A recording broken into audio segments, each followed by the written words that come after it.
The blood on Dr. Marcus Hale's gloves was still wet when he turned and pointed at her. "You're done," he said. "Pack your things and get out of my hospital." Nurse Sara Voss didn't flinch. She didn't argue. She pulled off her gloves, dropped them in the biohazard bin, and walked out of the operating room without a single word. 53 minutes later, 3 armored military vehicles rolled through the main entrance of Hargrove Memorial Medical Center and sealed every exit. Armed soldiers took positions at every corridor, and a 4-star general stepped through the lobby doors and spoke 4 words that turned the entire hospital upside down. "I need Sara Voss." If this story already has your heart pounding, stick with me until the very end. Hit like, follow the channel so you don't miss what happens next, and drop a comment telling me what city you're watching from. I want to see exactly how far this story travels. The thing nobody understood about Sara Voss was that she never tried to be invisible. Invisibility, she had learned long before she ever set foot in a civilian hospital, was simply what happened when people decided you weren't worth looking at. She had worked at Hargrove Memorial Medical Center in Dunmore, Pennsylvania for 4 years. 4 years of 12-hour shifts, of standing at the instrument table with her eyes tracking every movement in the room, of handing the right tool before anyone asked for it. 4 years of being the nurse who never raised her voice, never pushed back, never made anyone feel like they owed her anything. The other scrub nurses called her the Wall. Not cruelly, at least not always. It was more like a descriptor. She stood there, solid and unreadable, and the room just seemed to function better when she was in it. Even the ones who didn't like her admitted that. The ones who didn't like her were mostly people who worked directly for Dr. Marcus Hale. Hale was the chief of trauma surgery at Hargrove, which in practical terms meant he was the most important physician in the building, and he knew it in his bones. He had trained at Johns Hopkins, done a fellowship at Mass General, published papers in 3 different journals, and had his name on the wall of the donor corridor alongside the hospital's most generous patrons, a distinction that had nothing to do with medicine and everything to do with how hard the administration worked to keep him happy. He was good. That was the honest truth, and Sara had never tried to deny it, even in her own head. Marcus Hale was a technically excellent surgeon. His hands were steady, his spatial reasoning was sharp, and on a straightforward case he could operate with a kind of efficient elegance that was genuinely impressive to watch. But there was a version of Marcus Hale that existed when things stopped being straightforward. When the anatomy didn't cooperate, when the bleeding didn't respond the way it should, when the variables stacked up faster than his mental model could absorb them, a different man showed up in those moments. A man who talked louder instead of thinking faster. A man who needed someone to blame. Sara had been in the room for most of those moments over the last 4 years. She had learned to read the early signs the way you learn to read weather. The slight tension in his jaw before he snapped at a resident. The way his eyes went to the monitors instead of the field when he was losing confidence. The almost imperceptible pause before he made a decision he wasn't sure about. She had developed a system. It wasn't something she'd ever told anyone about or gotten credit for. She simply anticipated what he was about to miss, and she put it within reach before he realized he needed it. A slightly different retractor angle. The right suction tip before he asked. A quiet, flat statement. Never a question, never framed as a correction, that redirected his attention to the thing he was about to overlook. "Pressure's shifting on the left side, doctor. Visualization's cleaner if we rotate 10 degrees. She never said you're wrong or look here or you're about to make a mistake. She had learned, in a different life, in a very different context, that the fastest way to stop a man from listening was to make him feel like he was losing. So she didn't do that. She just kept the room from catching fire while making sure he believed he was the one holding the extinguisher. Hale was not unaware of this. That was the complicated part. Some part of him understood what she was doing, and instead of gratitude, it produced in him a low-grade resentment that had nowhere useful to go. He couldn't publicly acknowledge that a scrub nurse was compensating for his limitations. That would require a degree of self-awareness that his ego had spent 30 years making structurally impossible. So the resentment came out sideways. Short commands, dismissive corrections, the occasional comment delivered to the room at large rather than to her, so that it technically couldn't be called directed at anyone. Someone remind the nursing staff that sterile technique includes not reaching across the field. I don't need commentary from the instrument table. I need instruments. Sara absorbed all of it. She had absorbed worse. She did not keep score. Outside the OR, she was even less of a presence. She ate lunch alone at the table by the window in the staff lounge, reading something on her phone, or sometimes just sitting and watching the parking lot with the particular quality of stillness that made people slightly uncomfortable without being able to say why. She deflected personal questions with answers that were technically complete and revealed nothing. She was not unfriendly. She was simply not available in the way most people expected someone to be available. Her file said she'd done her nursing training in Ohio, worked 2 years at a regional medical center in Western Virginia, then transferred to Hargrove. There was a gap in the employment history, 3 years, noted simply as personal leave, that nobody had ever pressed her on, partly because she'd answered the HR screening question about it with such calm specificity that it had felt intrusive to follow up. "I was dealing with a medical situation of my own," she'd said. "Resolved. I'm fully cleared." The HR coordinator had looked at her and had the distinct sense that asking further would be like pushing against a wall. So she'd moved on. The morning of November 14th started the way most mornings at Hargrove started. Routine pre-op checklists, instrument counts, the quiet choreography of a surgical team getting into position. Sara was assigned to OR3 for a scheduled splenectomy that Hale was leading, with Dr. Priya Okafor assisting. A second-year resident who was genuinely talented and visibly anxious in Hale's presence in a way that made Sara quietly attentive from the moment she walked in. Priya had a habit of checking the suction before Hale asked for it. It was a small thing, but it was right. Sara noticed it and adjusted her rhythm accordingly. The splenectomy went clean. 45 minutes, no complications. Hale in a good mood because the anatomy had cooperated and there was a pharma rep he was having lunch with at noon. He pulled off his gloves with the particular snap of a man who considers a job well done to be simply the minimum expected output of his existence. "Good room," he said, which was the closest he ever came to a compliment. Sara was already beginning the instrument count. The trauma pager went off at 11:47 m. The collision had happened on Route 9, about 6 miles east of downtown Dunmore. A semi hauling construction materials had jackknifed on the overpass and come down across 2 lanes of stopped traffic. The first responders who arrived on scene called it the worst thing they'd seen on that stretch of road in a decade. 7 vehicles involved, 4 with confirmed critical occupants, 2 fatalities on scene. Hargrove was the regional trauma center. They received the call in waves, so first the general alert, then the specifics, then the triage codes coming in over the radio as the ambulance is staged. By 12:15, the emergency bay looked like controlled chaos, which was different from actual chaos only in that the people moving through it knew where they were going. Nursing staff that had been on lunch were called back. Residents who had been in the middle of documentation were rerouted. Hale, who had been 5 minutes from sitting down with the pharma rep, came through the trauma bay doors, looking like a man who had been interrupted in the middle of something pleasant and intended to make everyone aware of it. "Where are we?" he said to nobody specific. The charge nurse, a veteran named Delworth, who had been at Hargrove for 19 years and had survived 4 different trauma chiefs, gave him the breakdown without looking up from the board. 3 criticals incoming. First one's 2 minutes out. Chest trauma, hypotensive, possible aortic involvement. Second is TBI, stable enough for CT first. Third is a PEDS case. 9 years old, abdominal trauma. They're working the scene. Aortic involvement. Hale repeated it with the particular intonation of a man mentally revising his afternoon. "That's what the medics are calling it. What's anesthesia's status? Kovac is setting up OR1 right now." Sara had heard all of this from the instrument prep station where she was helping configure the trauma OR. She didn't stop moving. Her hands were already pulling the thoracic tray, already checking the chest retractors, already laying out items that hadn't been asked for yet, but that the phrase possible aortic involvement made entirely predictable. The first patient came through the doors at 12:18. His name, she would learn later, was Joel Tarrant.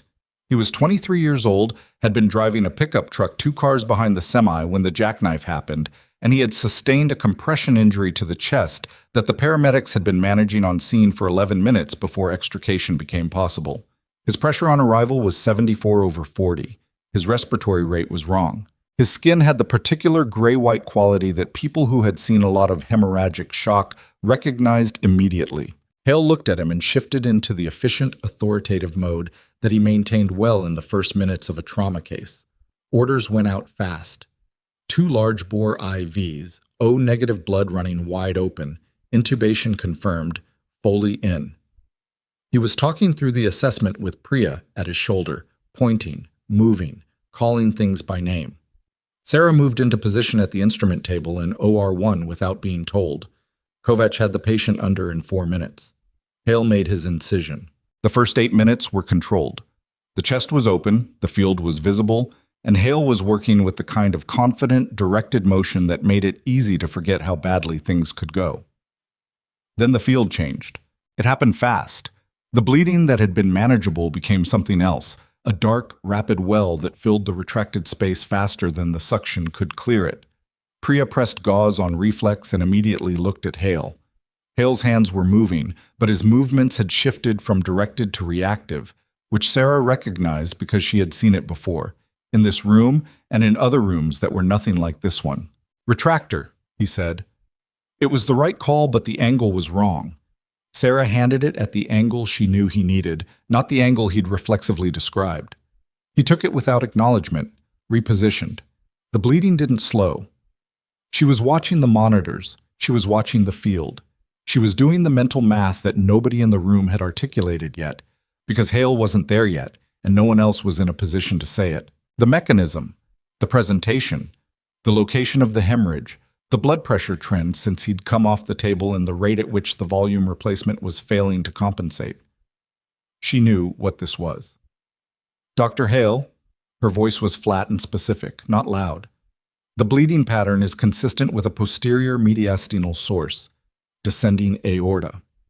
Hale did not stop moving, but something in his posture stiffened almost imperceptibly. "I can see the field, Voss. The gauze isn't slowing it. The location's wrong for a pulmonary source." "I said I can—" The monitor alarm changed pitch. Not the steady warning of a parameter out of range. The rhythm alarm. The one that preceded a different conversation entirely. "VFib," Kovac said from the head of the table. His voice was very calm. Anesthesiologists had a particular talent for sounding calm while a person's heart stopped. Priya looked at Hale. Hale looked at the monitor. And in that moment, that specific fractional moment, Sara saw the thing she had seen once before in a place she had spent 4 years trying to leave behind. A person in authority, in a situation that exceeded their present capacity, arriving at a crossroads between action and paralysis. Hale was not moving. "Dr. Hale," her voice still flat, still not loud. "He's in arrest. We need a thoracotomy and aortic cross-clamp. I know what we need." But he wasn't doing it. His hands were at the edge of the field and he wasn't moving forward. Sara moved. Not around him, not past him with any kind of drama. She simply stepped into the space that existed because he had stopped filling it, and her hands found the position and the angle and the specific geometry of the problem with a certainty that had nothing to do with the past 4 years and everything to do with the 11 years before them. Her left hand found the descending aorta. Her right hand accepted the vascular clamp that she had laid on the tray 40 minutes ago for reasons she hadn't consciously articulated but now understood completely. The clamp went on. The hemorrhage slowed. Priya's voice, breathless. "I can see the rhythm coming back." Kovac was already calling numbers.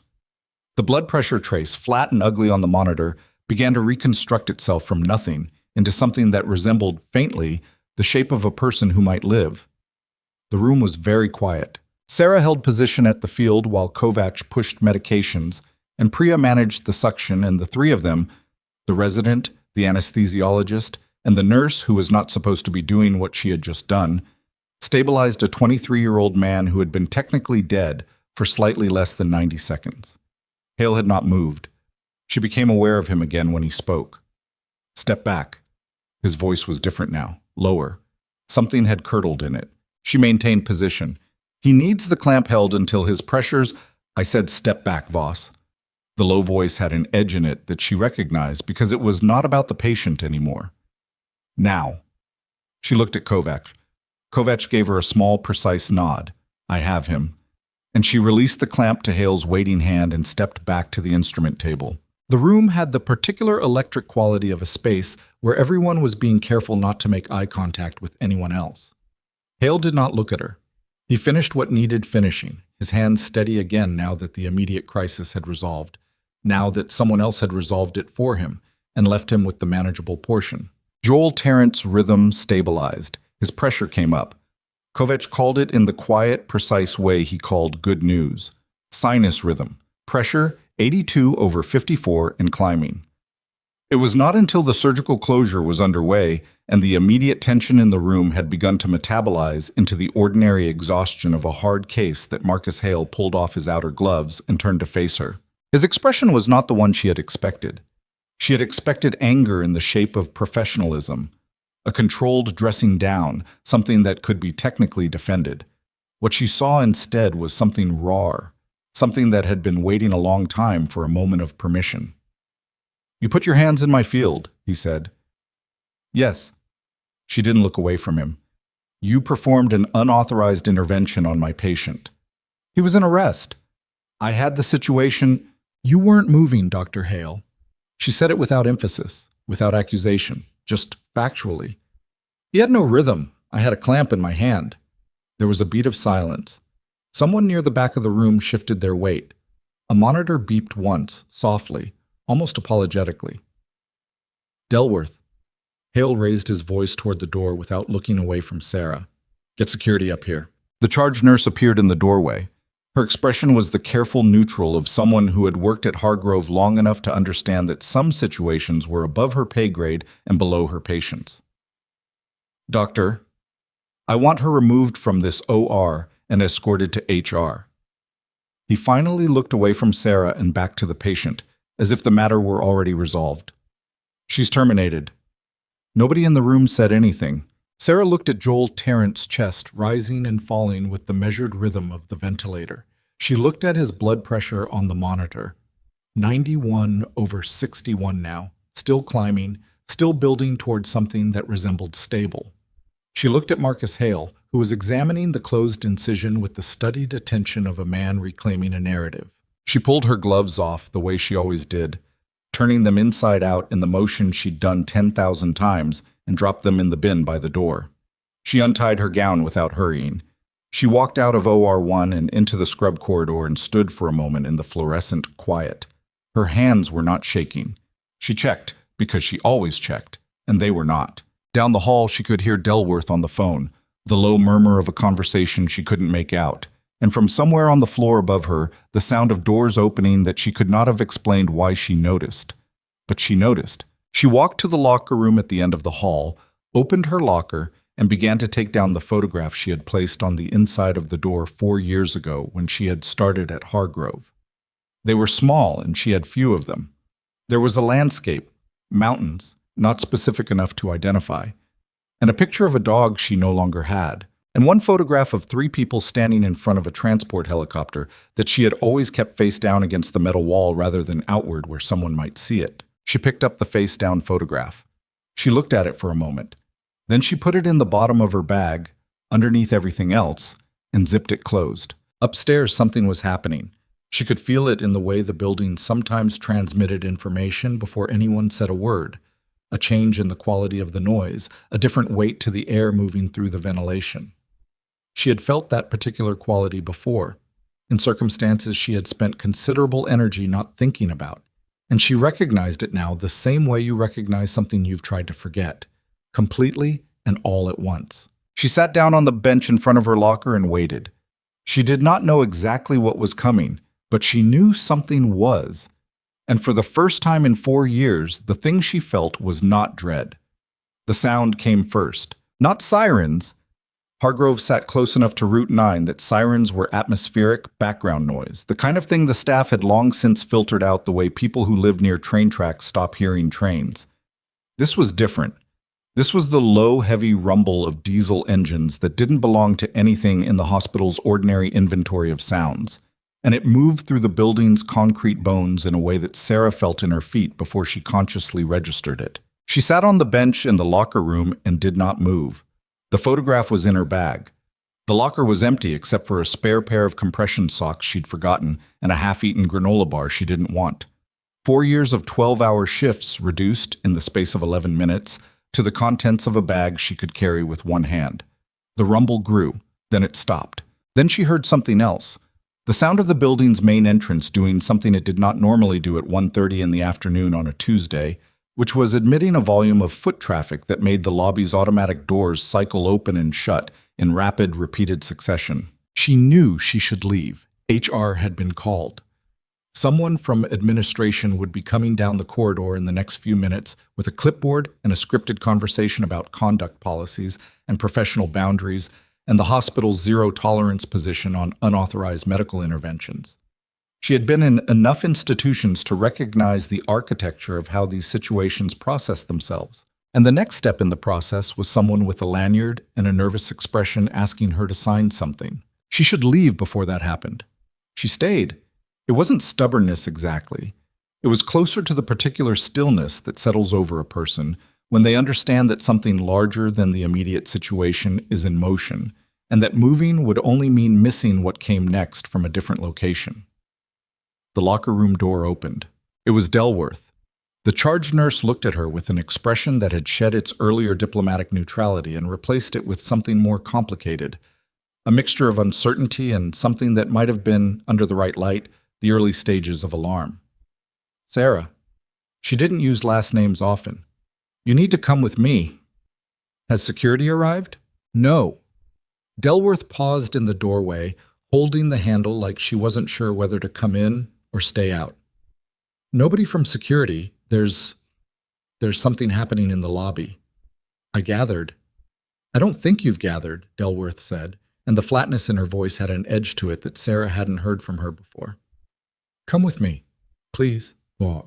The lobby of Hargrove Memorial Medical Center was not a large space. It had been designed with the functionalist efficiency of an institution that moved people through rather than accommodated them.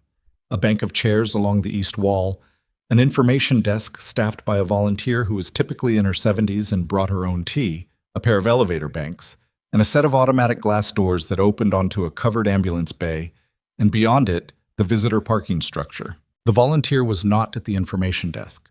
The chairs were pushed against the wall, not by design, but because the people now occupying the lobby had moved them there without thinking about it, the way large groups of people in motion rearrange furniture without intending to. Sara counted 8 soldiers in the first pass. Military police, full kit, positioned at intervals that covered the exits without making a production of it. She counted 2 more near the elevator bank and 1 at the stairwell door. And then she stopped counting because the geometry of the deployment was already clear, and she didn't need the final number to understand what it meant. At the center of the lobby stood a man she had not seen in 6 years.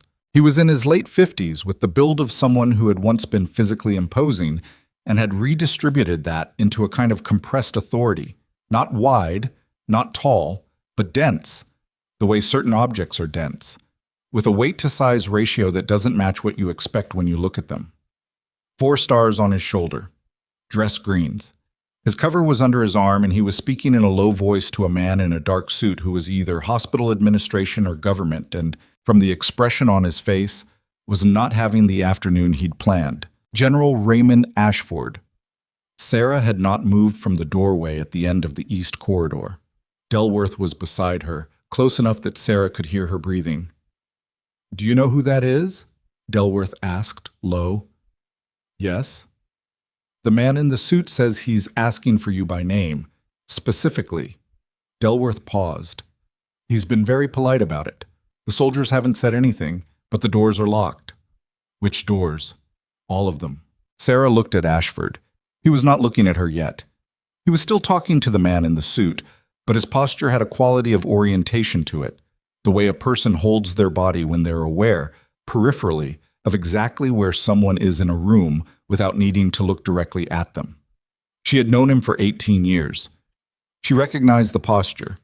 She walked out of the corridor and into the lobby. The shift in the room was not dramatic. The soldiers didn't snap to attention or raise weapons or do any of the things that would have turned this into a scene. It was subtler, a slight change in the quality of stillness in the room, a collective reorientation of attention, the way a group of people react when the person they've been peripherally tracking has moved. Ashford turned. His face did something that she would not have been able to describe to anyone who hadn't seen it, and that she suspected she would spend time not thinking about later. It was not relief exactly. It was closer to the expression of a person who has been looking for something long enough that finding it has stopped feeling like a conclusion and started feeling like something more complicated than that. "Voss," he said. "General." The man in the suit, she could see now that he had a Hargrove administrative lanyard, and the expression of someone fundamentally outside their competence framework, looked between them with the particular anxiety of a person who has been managing a situation they didn't understand and has just been told, implicitly, that they can stop. "There's a room off the east corridor," Sara said to Ashford. "Family consultation. It'll be empty." "Lead the way." "Yeah." The consultation room had 4 chairs, a small table, a box of tissues on the windowsill that was positioned there by institutional instinct, rather than any specific expectation of grief, and a view of the parking structure that was not improved by the presence of 3 armored vehicles parked across the visitor spaces. She recognized 2 of them. The make, the modification profile, the specific antenna configurations. She had ridden in vehicles like those. She knew what they were equipped for and why, and the knowing of it settled into her chest with a weight she hadn't felt in 6 years and had spent 6 years trying to not miss. She sat down. Ashford sat across from her. The soldier who had followed them to the door remained outside it. "You look like hell," Ashford said. "I just got fired." "I know. I heard it happen." He set his cover on the table between them. "We had people in the building before noon." She looked at him. "Why?" "Because my son was on Route 9 this morning." The sentence landed in the room and she let it settle before she answered. "The young man in OR1, Joel." Ashford's jaw moved. "He was driving back from his girlfriend's apartment in Clarksdale. He does it every other Tuesday. I didn't know which hospital they were taking him to until my aide called the ER." "He's alive," Sara said. "He lost a lot of blood and he'll need follow-up imaging in the next 24 hours to assess the clamp site, but his rhythm is stable and his pressure was climbing when I left the room." "I know. I spoke with the anesthesiologist." Something moved through his expression that he controlled quickly and professionally, but not before she saw it. Dr. Kovacs was very specific about what happened in that room. She didn't say anything. "He told me the attending froze," Ashford said. "He told me the scrub nurse cross-clamped the aorta and restarted circulation." He paused. "He told me he didn't know her background, but that she'd moved like someone who'd done it before. It's not the kind of thing you do once and forget." "No." Ashford's voice was even. "It's not." Outside the room, she could hear the lobby beginning to reassert itself. Voices at a low register, the sound of someone being told something they didn't want to hear, the particular acoustic of an institution trying to absorb an intrusion and failing. "You've been here 4 years, Ashford said. "Yes." "Under Voss." "It's my mother's name. I've used it since I left." He nodded slowly, like a man confirming something he'd already suspected. "We spent 8 months trying to locate you after your discharge. You were thorough." That was the point. He didn't argue with it. That was one of the things she had always respected about Raymond Ashford. He understood the difference between an explanation and a justification, and he didn't push for the second when the first was sufficient. "I need to ask you something," he said. "I know what you're going to ask." "Then I'll ask it anyway." He leaned forward slightly, not as a general, as something more complicated than that. "Are you all right?" She looked at the window. The armored vehicles sat in the parking structure with the patient, impassive quality of things built for longer waits than this one. "I'm unemployed," she said. "But yes." She would learn the rest of it in stages, the way you learn things that have been happening at a distance while you were occupied with something else. While she had been in the locker room, taking down her photographs and waiting for an HR clipboard, Marcus Hale had been doing something she had not anticipated, which was moving faster than she'd expected toward a particular kind of damage control. He had gone directly from OR1 to the chief medical officer's office, a man named Dr. Garrett Blum, who was efficient, politically cautious, and genuinely loyal to Marcus Hale in the specific way that institutions become loyal to people who generate revenue and prestige without requiring too much ongoing maintenance. The conversation had been brief. Hale's version was clean and immediate. A scrub nurse had performed an unauthorized surgical intervention, had physically displaced the attending surgeon during an active procedure, and had created a liability exposure that required immediate and documented response. He wanted the termination official within the hour and a statement prepared for the board. Bloom had agreed with the velocity of a man who made decisions by identifying the path of least institutional friction. The paperwork was already being drafted when the Army vehicles arrived. This created, for Bloom, the kind of afternoon that made a person seriously consider career alternatives.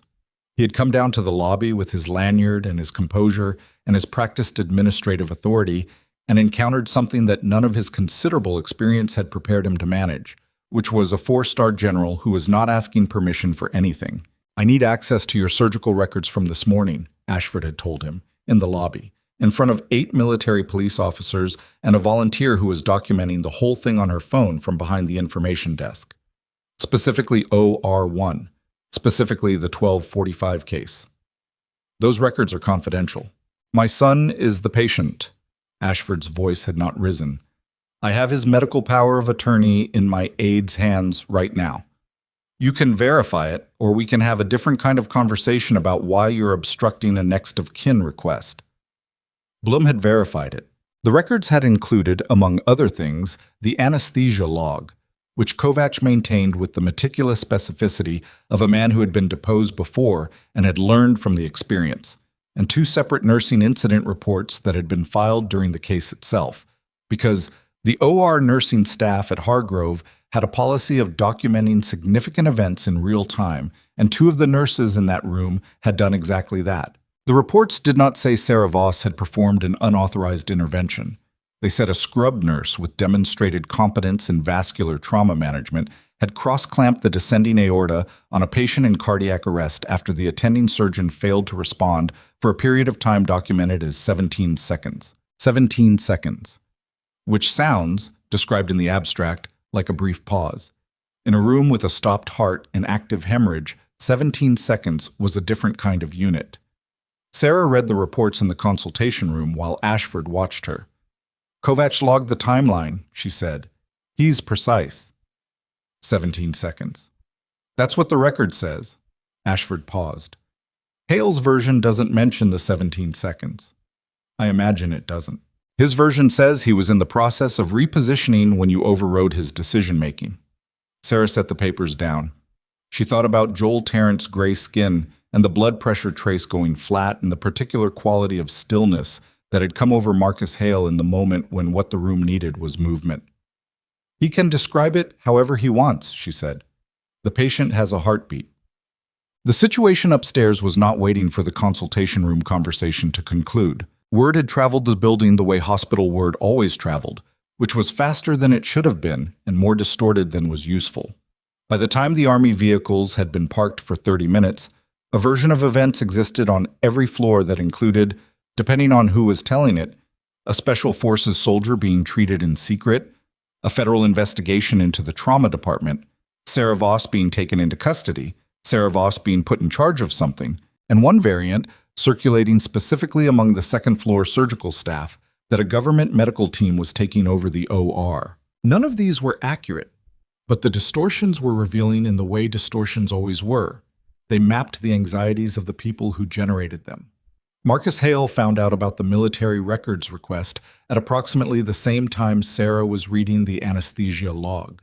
He was in his office, a corner office on the 3rd floor with the kind of view that had been negotiated rather than assigned, and he had been in the middle of dictating a version of the morning's events into the voice recorder he kept for exactly this kind of documentation exercise when his phone lit up with Bloom's number. The conversation lasted 4 minutes.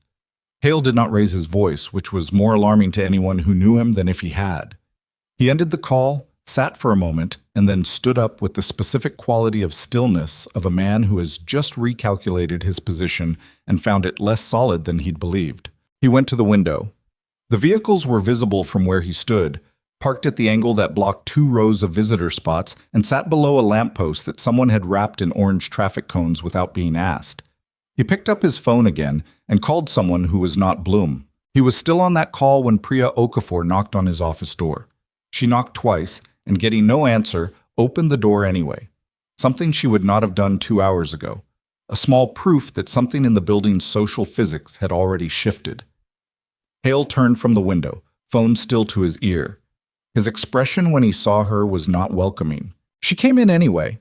She had a tablet in her hands, and she was holding it with both, in the way people hold things when they're not sure they should have brought it. "I need to talk to you," she said. He held up a finger. She waited, standing in the middle of his office, while he finished the call in 3 syllables and lowered the phone. "I'm in the middle of something, Okafor." "I filed an incident report," she said, "during the case. I want you to know I did it before anyone asked me to." The air in the room changed temperature. "You documented the procedure." "I documented what I observed." She didn't look away from him, which he noticed because it was not what he was accustomed to from residents who had been in his program for less than 3 years, which is standard policy when there's a clinical event outside normal protocol. "What you observed," Hale said carefully, "was a nurse performing an unsanctioned intervention on my patient. What I observed was the patient in arrest for 17 seconds with no active surgical intervention until Nurse Voss cross-clamped." She paused. "The timing is in the anesthesia record, too. I wasn't the only one who documented it." Hale looked at the tablet in her hands. "Is that the log?" "I printed the relevant sections." "Give it to me." She did not give it to him. She held it for a moment, and in that moment he could see her doing the calculation that every person in her position had to do at some point. The calculation of what you were willing to put on the line, and for what reason, and whether the line you were drawing would hold. "I'll give a copy to administration," she said. "I already sent it to the CMO." The word already did a lot of work in that sentence. She set the tablet on his desk, not in his hands, and walked out of his office. Hale stood at his window for another minute after she left. Below, a soldier was walking a slow perimeter around the parking structure, not hurrying, not looking up at the building, simply moving with the particular purposefulness of someone whose presence itself was a message. Hale picked up his phone and started a different call. Eat. Sara was in the consultation room, and Ashford was in the middle of telling her something she had not expected when the door opened without a knock and Marcus Hale walked in. He had changed out of his surgical clothes. He was in his civilian clothes now. Pressed shirt, the kind of casual that costs money. And he came into the room with the air of a man asserting a territorial claim. He looked at Ashford and then at Sara and then back at Ashford, and the look had in it the particular recalibration of a person who has just encountered a variable they hadn't fully accounted for. "General," he said, "I understand you're here about the patient in OR1. Among other things." Ashford had not stood up. "I want to be very clear about what occurred in that room." Hale's voice was controlled. It was the voice he used for presentations, for the board, for situations that required a performance of authority. "We had a complex case with an unexpected complication. During that complication, a member of nursing staff performed an unsanctioned procedure that created significant liability for this institution. The anesthesiologist's log documents a 17-second pause in surgical intervention during an active arrest," Ashford said. Hale stopped. "I've read it." Ashford's voice was patient in the way that patience can be weaponized. "I've also spoken with 3 members of the OR team, not all of whom are telling the same story you are." "The nursing staff, the anesthesiologist is not nursing staff." A silence. Hale looked at Sara. The look had something in it she recognized. Not guilt exactly, because guilt required a level of self-examination that she did not believe Marcus Hale was capable of at this particular moment. It was something closer to the awareness that a narrative was closing around him in a way that he had not controlled. "She is a scrub nurse," he said, and the emphasis on the article was doing visible work. "Whatever her intentions, she does not have the credentials to." "Tell me about her credentials," Ashford said. Hale paused. Tell me specifically." Ashford's voice was still even. "Tell me what you know about Sara Voss's credentials." The pause lasted too long. "She presented a nursing license from Ohio," Hale said finally. "Standard intake documentation. I don't personally review the HR files of every—" "No," Ashford said. "You wouldn't."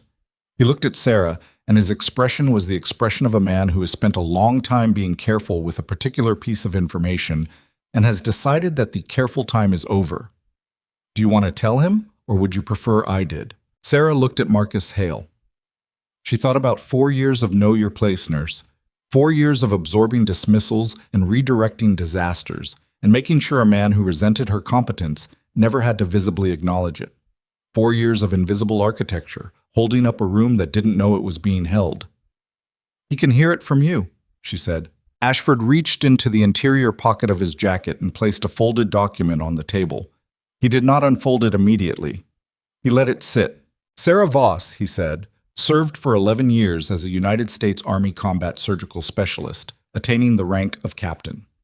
She completed 3 deployments, 2 in active combat theaters, 1 in a forward operating environment so far outside routine medical support that her team operated without hospital evacuation capability for 61 consecutive days." He paused. "During that time, she performed or assisted in 43 combat surgical interventions under direct fire, including 6 thoracotomies, 4 aortic cross-clamp procedures, and 2 infield cardiac massage events with confirmed survival." He paused again. "She holds a Distinguished Service Medal, a Bronze Star with Valor device, and a commendation for saving the lives of 17 soldiers during a direct-fire ambush in which she herself sustained injuries that required 3 separate surgical procedures." He pushed the document across the table toward Hale, but did not invite him to pick it up. "What she was doing in your operating room today, Dr. Hale, was not a scrub nurse overstepping her station." Hale was looking at the document. "She is," Ashford said, "one of the most experienced combat trauma surgeons this country has produced in the last 15 years, who has been working as a scrub nurse in your hospital for 4 years because she needed somewhere quiet to go, and who just saved my son's life while you were standing still." The document sat between them on the table. Hale's face had the particular quality of a man whose picture of the world has just been revised without his consent, and who is in the process of determining whether he can argue with the revision. He could not. That much was visible, even through whatever defenses he was assembling. "The termination," he started, "has not been finalized," Ashford said. I spoke with your CMO 15 minutes ago." Something shifted behind Hale's eyes. He looked at Sara once more, a look she didn't try to interpret, because interpreting it would have required giving it more weight than it deserved, and then he walked out of the room. The door didn't slam. He was too controlled for that. It closed with the ordinary, mechanical click of a door performing its basic function. Sara looked at the document on the table. Ashford's file on her, the official one, the one with the classifications removed and the history compressed into language that fit on 2 pages. "You've had that ready," she said, "since I found out Joel was in your OR." She looked at the window, the parking structure, the vehicles. "Why did you spend 8 months looking for me?" It was a question she had not let herself ask until now, because asking it would have required admitting that she'd thought about it, which she had, more than she'd admit to anyone, including herself. Ashford was quiet for a moment. Not the silence of a man who didn't have an answer, but the silence of a man who was choosing how much of the answer to give. "Because what happened in the Kurdistan Valley was not your fault," he said. "And the people who made the report that ended your career knew that, and they wrote it the way they wrote it anyway. And I couldn't fix what they wrote while I couldn't find you." He paused. "And because 11 months after you disappeared, I found out that the officer who authored that report had been under investigation for 3 other incidents. And the investigation had found things that the findings matter. For your record, she absorbed this. Outside, the building was doing something she could feel through the walls. A kind of collective movement, a reassembling. The way an institution that has been interrupted begins its process of deciding what version of events it is going to adopt. Somewhere above them, she knew, Garrett Blum was on a phone call with someone he had not expected to be talking to today. Somewhere on the 3rd floor, Marcus Hale was doing the math on how much of the morning's documentation was already beyond his ability to manage. Somewhere in the post-op unit, Joel Tarrant was breathing on his own, his heart making the small, persistent argument for continuation that hearts made when they had been given sufficient reason to continue. And somewhere, she did not know where yet, but she knew it was coming the way you know a weather system before it arrives, there was going to be a reckoning. Not the administrative kind. Not the kind that happened in consultation rooms with documents on tables. The public kind. The kind that happened when an institution's carefully managed self-image met the unmanageable reality of what had actually occurred in front of enough witnesses to make revision impossible. Her phone buzzed on the table between them. She looked at it. A text from a number she didn't recognize, which, in the current circumstances, was not as unusual as it would have been 3 hours ago. The text said, Dr. Blum has called an all-staff emergency meeting. 3rd floor conference room, 4 p.m. They're saying it's about the incident. She looked at the time. It was 2:47. She looked at Ashford. Who else is with you? She asked.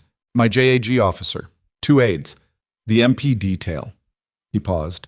And a colonel from the Army Medical Command who flew up from Fort Detrick this morning and has been very patiently waiting in the vehicle outside. Why a medical officer? Ashford picked up his cover from the table and held it in his hands without putting it on. For a moment he looked less like a general and more like the man she had met in a forward operating base in a country she was not supposed to name, 22 years ago, when he was a lieutenant colonel and she was a 26-year-old captain who had just saved 3 of his soldiers and was standing in the medical tent covered in someone else's blood, and was not shaking. Because we're not just here to thank you, he said. We're here to correct the record. He put his cover on. And Marcus Hale's paperwork is about to become the least of his problems. She did not go back to the locker room. There was nothing left in the locker to retrieve, and going back would have meant passing through a corridor that had, in the last hour, transformed from a place she knew into a place she was being watched in, which was a different thing entirely. She had spent enough time in environments where observation was structural to understand the difference between a space and a space under surveillance, and Hargrove had crossed that threshold the moment the Army vehicles blocked the parking structure. Instead, she went to the post-op unit on the 2nd floor. Nobody stopped her. Her badge still worked. The termination paperwork that Blum's office had been drafting was apparently not yet complete enough to have triggered a credentials revocation, which meant either that the process was slower than Hale had wanted or that someone in administration had decided to wait and see how the afternoon developed before making anything irreversible. Either way, the badge reader on the 2nd floor gave her a green light and she walked through. Joel Tarrant was in Bay 4. The post-op nurse, a woman named Francesca, who had worked the unit for 8 years and had the unflappable quality of someone who had seen most categories of bad situation and calibrated her alarm accordingly, looked up when Sara came in and made a small adjustment to her expression that was neither welcome nor challenge, just recognition. He's stable, Francesca said. Woke up about 40 minutes ago. Extubated clean. He's been asking what happened. What have you told him? That there was a surgical complication and it was managed. Francesca paused. Which is accurate. It is. Sara looked through the bay window at the young man in the bed. 23 years old, she thought again, with the particular awareness of age that came over her sometimes when the person she'd been working to keep alive became a person rather than a set of vital signs. He was on supplemental oxygen at 2 liters. His color was better than it had been at any point she'd seen him, and he was awake in the specific way people were awake after anesthesia, not fully resident in their own body yet, taking inventory. She went in. He looked at her when she entered, with the unfocused attention of someone whose eyes were working before the rest of his cognition had fully caught up. He had dark circles under his eyes and an IV in his left arm, and a pressure dressing over the right side of his chest that would need to be assessed in the next hour. You were in the OR, he said. His voice was rough from the tube. I don't remember. I just remember a face. You were unconscious for most of it. You're the nurse? She pulled up the stool at the bedside. I was, this morning. He absorbed this with the particular literal-mindedness of the recently anesthetized. Was? It's complicated. How's your pain level? 6? Maybe 7? He shifted and winced. What complicated? You don't need to worry about it. My dad's here, he said. It wasn't a question. Somebody told me there's military people in the building. His eyes were clearer now, coming online faster. Is my dad here because of me or because of something else? She looked at him. He had his father's eyes, which she had not noticed in the OR, but noticed now. The same quality of attention, the same absence of performance in them. Raymond Ashford had always looked at people like he was actually reading them, which was rarer than it sounded. Both, she said. He let that sit for a moment, then, Did you save my life? She didn't answer immediately. She checked his dressing, checked the drainage output, looked at his oxygen saturation on the monitor in the automatic way of someone whose hands needed to be doing something while her brain was occupied with a different problem. "Someone did," she said. She left before he could ask another question. The third-floor conference room at Hargrove Memorial was used, under normal circumstances, for department head meetings, morbidity and mortality reviews, and the occasional budget presentation that required more chairs than a standard office could accommodate. It was a long room with a table that seated 20, a projector screen that was often slightly crooked, and windows on the north side that looked out over the street. By 3:40 p.m., there were 47 people in it. This was not technically the all-staff meeting that Bloom had announced. That was scheduled for 4 o'clock. What was happening at 3:40 was the pre-meeting that happens before any institutional crisis meeting of significance, where the people who have something to lose gather to coordinate their accounts before the larger group assembles. Hale was there. He had positioned himself at the head of the table with the settled authority of a man who had decided that offense was his only remaining posture. 2 of his senior residents were beside him, men who had trained under him and whose careers were currently threaded through his in ways that made their loyalty structural rather than personal. The chief of staff, a cardiologist named Dr. Owen Ferris, who had a malpractice reputation for clean paperwork and no visible loyalty to anyone except the institution, sat 2 seats down with the careful neutrality of a man who had not yet decided which way the room was going to fall. Bloom was at the other end of the table, and he looked like a man who had aged approximately 4 years since morning. "The military records request is a next of kin matter," Hale was saying when Sara came into the doorway, which she had not been invited to do, and which she did anyway because she was no longer an employee, and therefore existed in an interesting gray zone regarding whose permission she needed for anything in this building. "It doesn't confer any investigatory authority. They can access Joel Tarrant's medical records. They cannot review OR documentation, anesthesia logs, or nursing incident reports without a subpoena or a court order." "The JAG officer disagrees with that position," Bloom said. "Then we get our legal team on a call." "Marcus." Bloom's voice had in it the exhausted specificity of a man reading from a list of problems. "Our legal team has been on a call since 2 o'clock. They're not optimistic about the incident report situation. 2 separate nurses filed contemporaneous documentation. Kovach's log is time-stamped and granular. These are not documents we can... I'm not asking anyone to... You are asking me to characterize a 17-second interval as a routine repositioning pause in a case where the patient arrested, which is what your account requires. And I am telling you that our legal team does not believe that characterization is defensible, given the existing documentation." The room was quiet. Holly looked at Bloom with the expression of a man who has just discovered that the support structure he'd been standing on was assembled from something less solid than he'd believed. "What are you saying, Garrett?" "I'm saying we need to let the process..." "What process?" Sara walked into the room. She did not make a production of it. She simply moved from the doorway to the open section of wall to the left of the door and stopped there. And the room processed her presence in the way rooms process intrusions. A ripple of attention moving outward from the point of entry, people turning, the quality of the air changing. Hale turned last.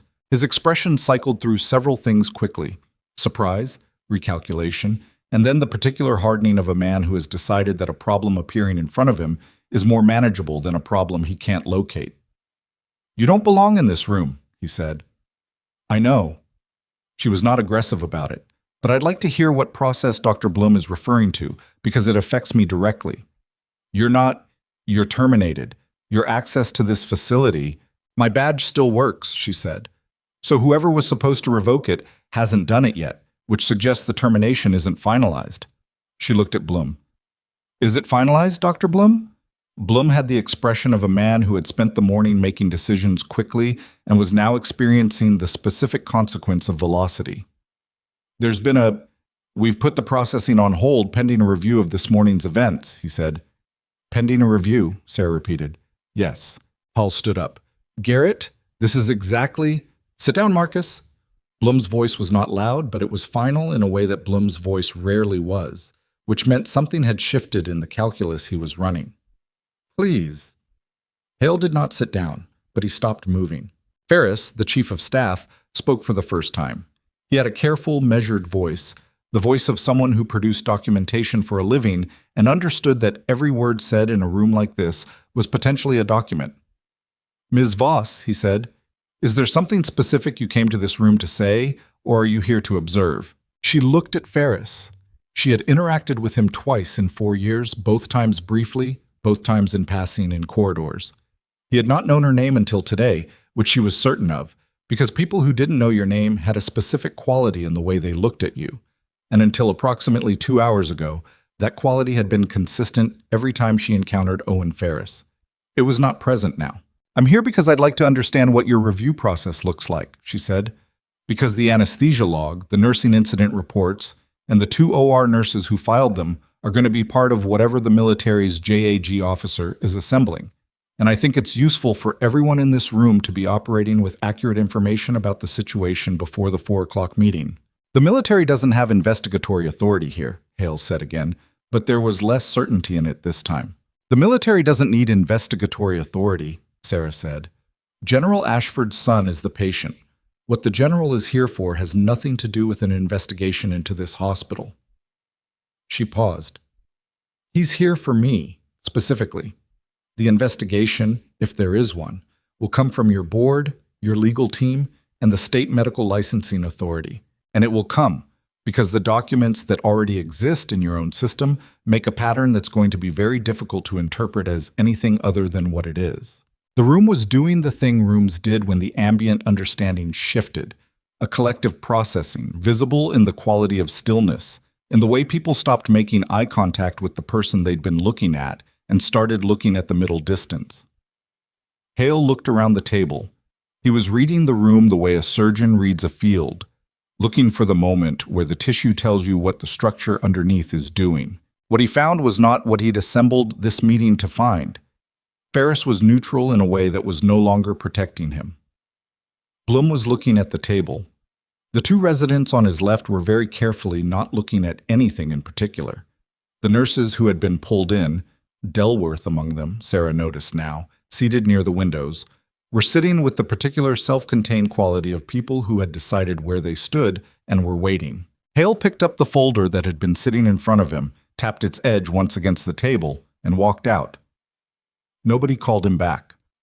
Ashford was in the lobby when Sara came back down, which was not where she'd left him, which meant something had changed in the interval.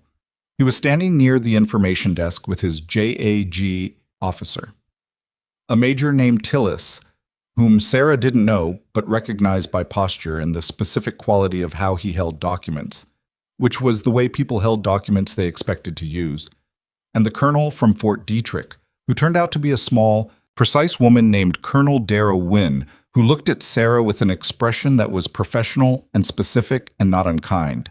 "Dr. Wynne," Sara said. "Captain Voss." Wynne used the rank without making a statement of it. "I've been briefed on this morning. You flew from Detrick. We were already in transit when the incident occurred." Wynne glanced at Ashford. "We had a window this week that worked for what we needed to do. The timing is coincidental." "But useful," Sara said. "Extremely." Ashford handed her a document, not the file he'd already shown her, something new, heavier, with the Army Medical Command header and a classification marking that had been redacted with a black bar. Below the bar, the text began with her name and her service number and a case reference number she recognized because she had spent 8 months trying to forget it. "The investigation into the Kurdistan Valley incident," Ashford said, "concluded 14 months ago. The final finding contradicts the initial report on 5 of 7 counts." He paused. "The officer who authored the original report, Major Callum Reese, has been separated from service. The full findings were classified pending notification of all parties. You were the last party." She was reading while he spoke. The language of military documents was its own dialect, and she translated automatically, the way you translate a language you learned young. The original report had characterized her actions during the Kurdistan Valley ambush as unauthorized deviation from command protocol, which had resulted in a formal reprimand and her subsequent discharge. The language was precise and damning, and had been, she'd known at the time, constructed rather than observed. The review finding used different language. Actions taken by Captain Sara L. Voss during the Kurdistan Valley engagement on March 14th were consistent with emergency medical authority under field conditions, demonstrated exceptional tactical and medical judgment under direct fire, and resulted in the preservation of 17 lives that would not have been preserved under standard protocol given the conditions present. The characterization in the original incident report is unsupported by witness testimony, video evidence, or medical outcome data, and reflects a pattern of documentation found to be similarly inaccurate in 5 other incidents reviewed during the course of this investigation. She stopped reading at the word unsupported. She had read many documents in her life. She had read documents in languages other than English, documents that arrived with redactions, documents that described things she had been present for in terms that she barely recognized as connected to her own experience. She had read the original Kurdistan report in a JAG office in Frankfurt, sitting across from a colonel she'd never met before and would never meet again. And she had read every word of it and kept her face still the way she'd trained herself to keep it still. And then she had gone back to her quarters and sat on her bunk for 4 hours without sleeping. She had spent 6 years learning not to think about the word unsupported. And here it was, printed on Army Medical Command letterhead, 14 months after the fact and 6 years after the thing it referred to. She finished reading. She folded the document and held it. The notification process took 14 months, she said. Finding you took 8, Ashford said. The remaining 6 were administrative and legal. There are supplemental documents. The full testimony transcripts are available to you through Tillis.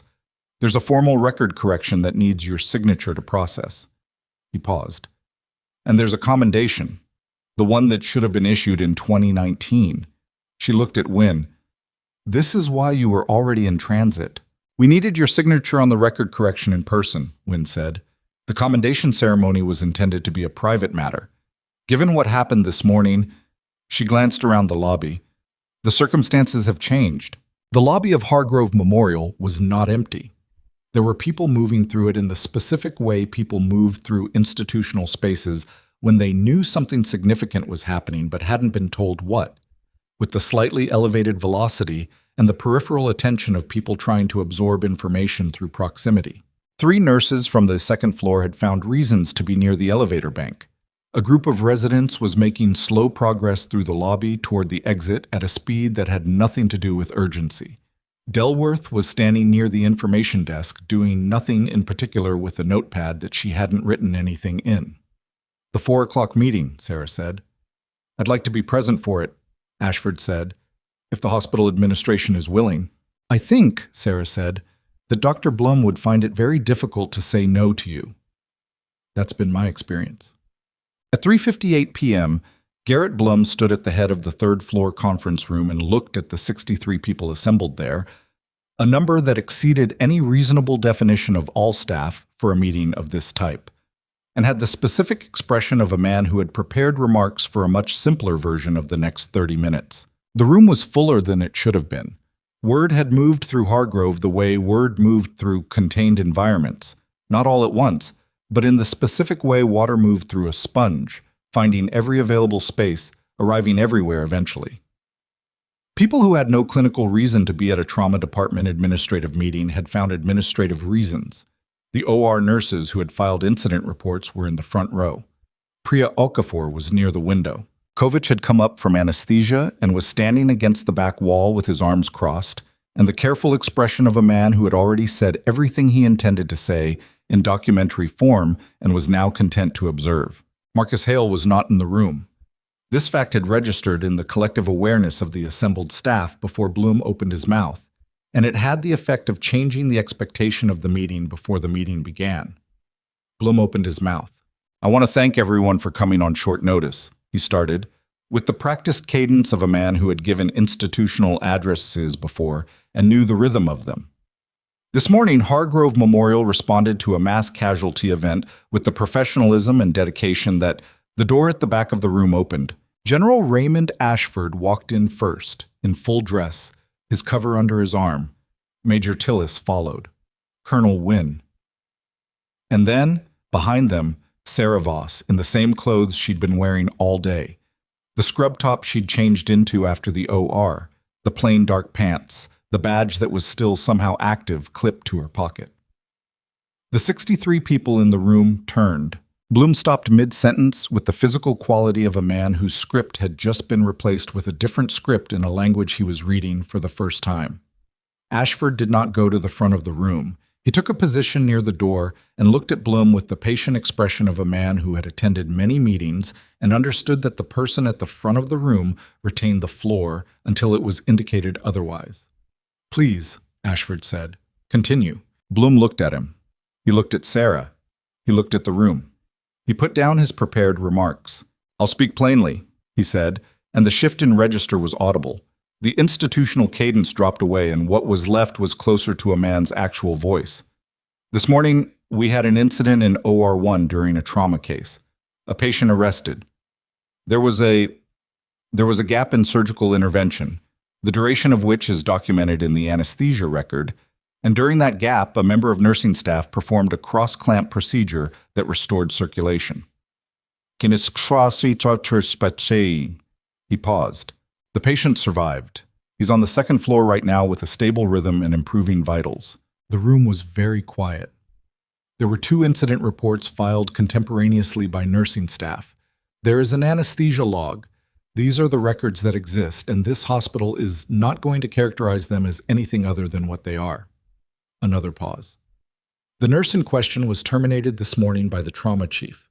That termination is being rescinded effective immediately, and the professional record will be cleared." Sara looked at Delworth, who was looking at her with an expression that was not quite a smile, but was in that direction. "I also want to say," Bloom continued, and here his voice did something that she hadn't expected from Garrett Bloom, which was become personal in a way that institutional addresses generally avoided, that this hospital failed today.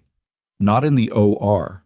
In the OR, the outcome was correct, and the person responsible for that outcome acted with a skill and a speed that most of us in this room could not have matched. This hospital failed in the 14 minutes between the end of that case and the arrival of our guests, during which we moved to protect our institutional reputation rather than the person who had just saved a life. He looked at Sara. "I'm sorry," he said. "That's not sufficient, but it's accurate." The room absorbed this. Then Ashford stepped forward. He did not go to the front. He simply moved from the wall to the center of the room's open space, which was a physical claim to attention rather than a positional one, and the room gave it to him immediately. "My name is General Raymond Ashford," he said, "and the young man on the second floor is my son." He said it without the weight of announcement, just as a fact being laid down. "I want to tell this room something about the woman who saved his life, because I believe you have spent 4 years working beside someone you didn't know." He looked at Sara. She looked back at him. She did not nod or gesture or in any way invite what was coming, but she did not step back either, which was the only permission she was prepared to give. "Captain Sara Voss served 11 years in the United States Army as a combat surgical specialist," Ashford said. "She completed 3 deployments, 2 of them in active combat theaters where the nearest surgical facility with full capability was never less than 40 minutes by air and was sometimes not available at all." He spoke without notes and without the particular cadence of a prepared address, which made it more effective than a prepared address would have been. "In 61 days, in a forward operating environment, in a location I can't name, she performed or assisted in 43 surgical interventions under conditions that most of the surgeons in this room would recognize from textbook descriptions, but have not worked in." The room was very still. "She holds a Bronze Star with Valor. She holds a Distinguished Service Medal. She holds a commendation for a specific action in March 2019 that I was present for, in which she performed field surgery under direct enemy fire for 40 minutes, sustained 2 separate injuries during the procedure, completed the procedure, and then managed to physically carry one of the soldiers she'd just operated on to the extraction point when the helicopter couldn't land." He paused. "The soldier she carried is alive. He works at a Veterans Affairs clinic in Tennessee now. He's got 2 kids." He looked at the front row. "She came to your hospital 4 years ago, and you gave her the instrument table," he said, without accusation, just with the clarity of someone stating a measurement. "And she took it because that was what was available, and because she understood, the way people understand things they've learned in places harder than this, that the work matters more than the title." The anesthesiologist against the back wall unfolded his arms. One of the OR nurses in the front row was looking at her hands. Priya Okafor near the window was not looking at anything at all, which meant she was processing something that required the privacy of downcast eyes. Ashford reached into his jacket. He produced an envelope, the kind that Sara recognized from formal military functions. Heavy stock, sealed, with the AMC header. There is a commendation due to Captain Voss that was delayed by administrative circumstances that are now resolved, he said. We will be presenting it formally. But I want this room to understand before we do that what you witnessed this morning was not a scrub nurse overstepping her boundaries. He looked at the envelope, then at the room. It was a trained combat surgeon doing what she's done 43 times in conditions none of us were present for. He looked at Sara. She looked back at him. And then something moved through the room. Not sound, not movement, but the kind of atmospheric shift that happens when 63 people arrive at the same understanding simultaneously. The understanding that the story they had been living inside for the last 4 hours was a fundamentally different story than the one they'd been told they were living in. Delworth began to clap. It started there, and it didn't stop there. Sara stood in the middle of the room and let it happen, because stepping back would have been its own kind of statement, and she was done, she realized, with statements that required her to make herself smaller to protect the feelings of the space. She looked at the door. Marcus Hale was standing in it. He had come back. She didn't know when he'd arrived or how much he'd heard, but he was there, in the doorway, with his hands at his sides and his face doing the complicated work of a man whose architecture has been publicly dismantled and who has not yet determined what to build in its place. He looked at her. The room had not gone quiet. The applause was thinning, but the movement and sound of a large group reorienting was continuing around them, which meant that what passed between Sara and Marcus Hale in that moment was not observed by most of the room. It was just the two of them, in the doorway, and the fact of what the last 6 hours had produced. She did not feel the satisfaction she had expected to feel. She felt something more complicated and less clean, the specific texture of a reckoning that was not finished. Because Hale was looking at her with something she had not predicted. Not remorse, not the calculated performance of remorse that institutional settings sometimes produced. Something rawer than that, and less legible. And she was still reading it when Tillis appeared at her shoulder and said quietly, "We have a problem." She turned. Tillis had a phone in his hand. He had the expression of a man whose afternoon has just produced a new variable. "Post-op called down," he said. "Joel's pressure dropped. Fast. 15 minutes ago. They've taken him back to OR." She was moving before he finished the sentence, and the room fell away behind her. And the sound of the applause faded, and all that was left was the corridor and the elevator and the particular quality of running that she had practiced in places where the distance between a person and a decision was measured in seconds rather than floors. She hit the stairwell at full stride, and the door banged open behind her, and she was already 3 flights down before anyone else in the room had processed what Tillis had said.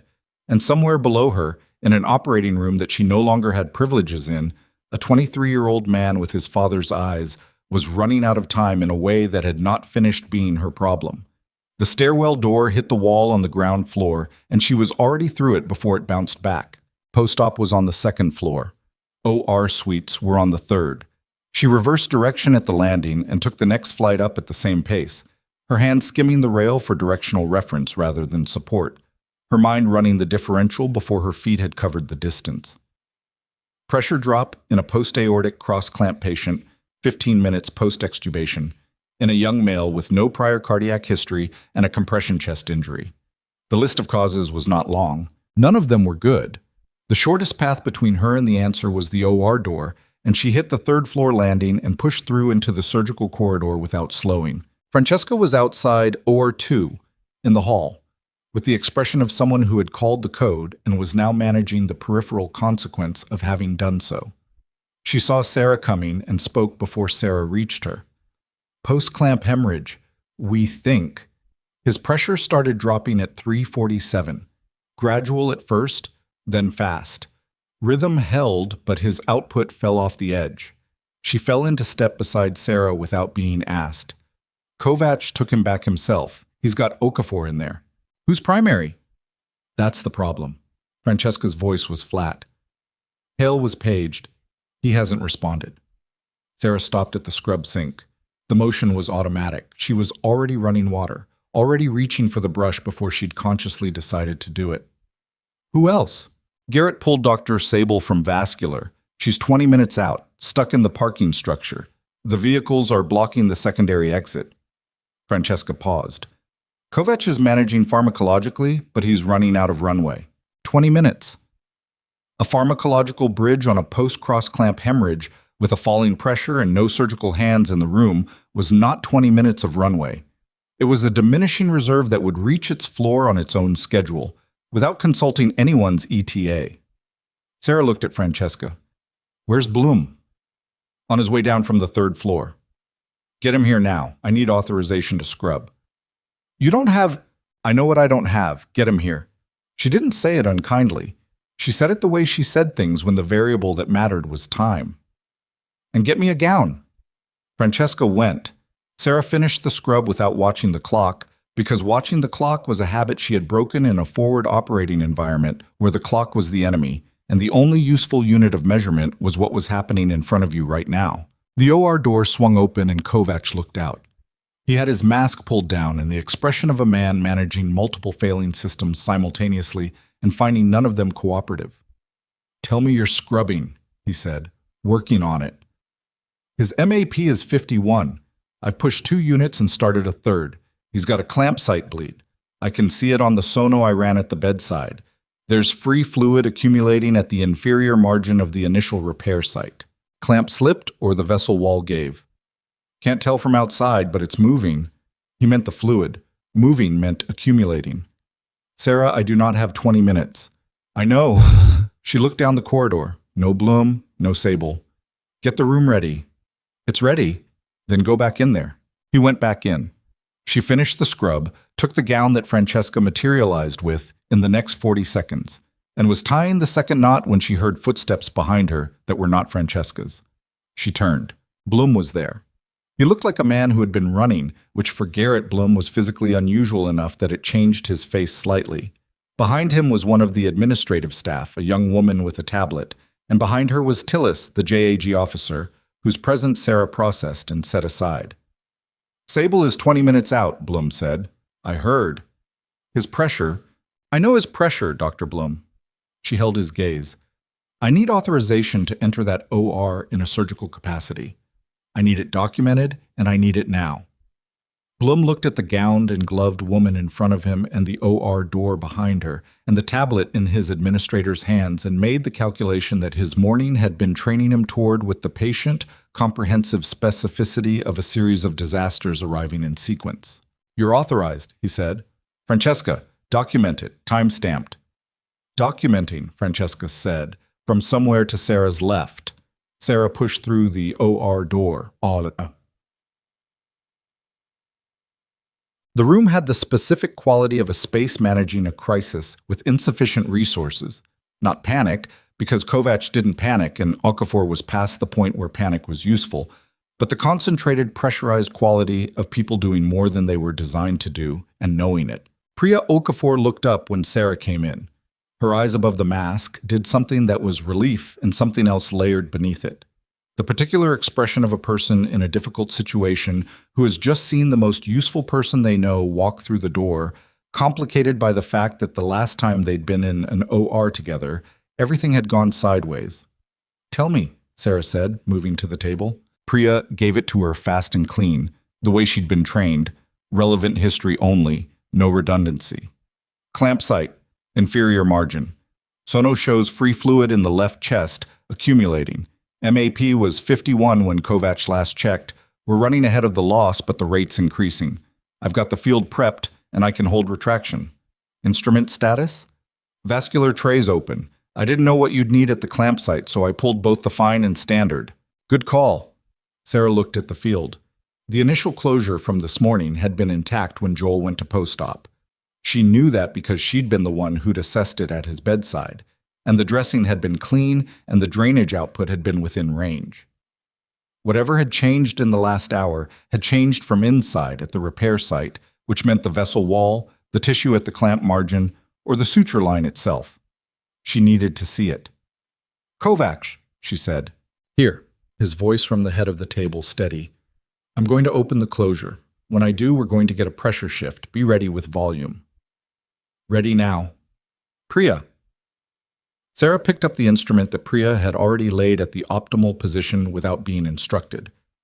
The young resident had, in the absence of guidance, defaulted to preparation, which was the correct instinct. Retraction on my count. 3. She opened the closure. The field told her what she needed to know within the first 15 seconds, which was that the clamp site had not failed catastrophically. The vessel wall was intact at the repair margin. What had failed was a single interrupted suture in the inferior aspect of the closure, loosened either by the pressure dynamics of restored circulation or by a subtle technical error in the original placement that the physiological stress of recovery had amplified into a frank leak. One suture. That was the entire problem. The particular relief of a clear diagnosis in a high-pressure field was something she had felt 43 times in conditions considerably worse than this one, and it was never uncomplicated. What relief and the work that came after it were simultaneous, not sequential. Suture, she said. 3-0 proline. Priya had it in her hand before the second syllable. Sara worked. The repair took 9 minutes, not fast by the standards of an unimpeded elective case, but fast for a secondary repair, in a chest that had already been opened twice in one day, on a patient whose tissue was edematous from volume resuscitation and whose anatomy had been disturbed enough that the landmarks required resetting before the repair could be accurate rather than just present. She did not rush the knot. Rushed knots were how you ended up back in this room for a third time. The knot held. Kovac called the numbers. Map coming up, 57, 61, 64. A pause. 68. Holding. The room exhaled, not loudly, not with any drama. It was the particular restrained exhalation of people who had been operating under sustained pressure and whose bodies had decided autonomically that the sustained pressure had passed a threshold. Sara checked the repair site once more, systematically, with the particular quality of attention that came from having been wrong before in different circumstances and having learned what the cost of that was. The suture line was clean, the field was dry, the free fluid that had accumulated would reabsorb. Close? Priya asked. Close, Sara confirmed. They closed together, Sara and Priya, in the quiet that comes after the acute crisis has resolved. And what remains is craft, the careful layered work of putting a person back together in a way that would hold. Priya was good. Sara had noted it this morning, and she noted it again now. The resident had clean instincts and honest hands and the most valuable quality a surgeon in training could have, which was the ability to respond to what was actually happening rather than what she expected to be happening. You're going to be good at this, Sara said, quietly enough that it wasn't a statement for the room. Priya didn't respond immediately. Then, I filed the incident report before anyone asked me to. I know. I wasn't sure if...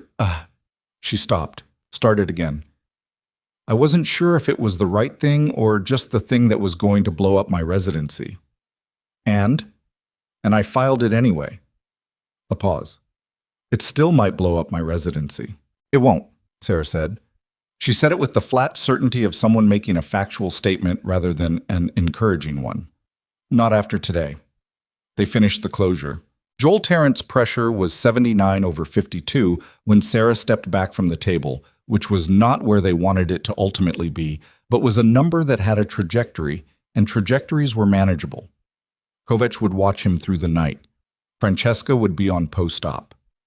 The clamp site was repaired and the repair was solid, and the 23-year-old man on the table had used up a considerable amount of the morning's luck, but had not run out of it entirely. Sara pulled her gown off in the corridor outside OR2 and dropped it in the linen bin and stood for a moment in the specific post-adrenaline quiet that she had learned over 11 years to treat with some respect.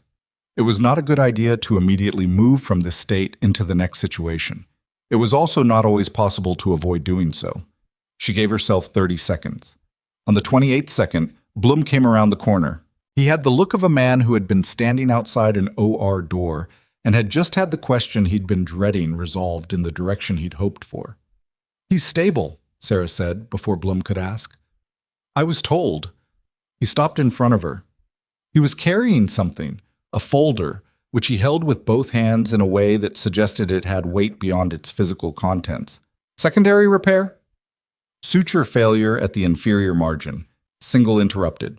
It's repaired. Did Sable need to take... Sable didn't make it in time. She said it without accusation. Priya Okafor assisted. Blum looked at the folder. I owe you an apology that I'm not equipped to make adequately at this moment. You made a start upstairs. I should have... He stopped. Tried again.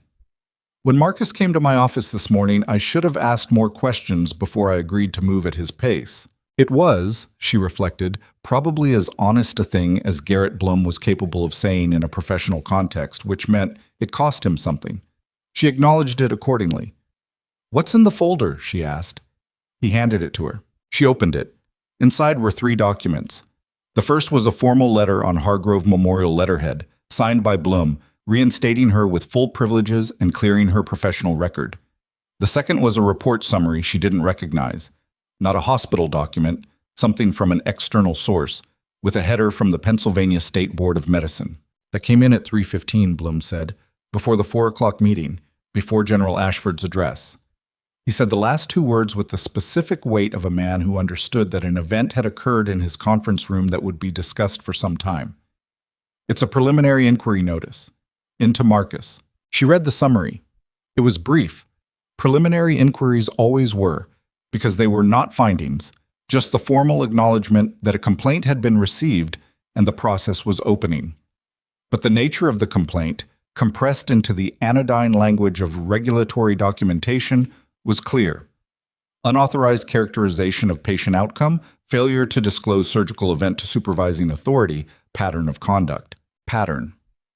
That word did specific work in a medical licensing document.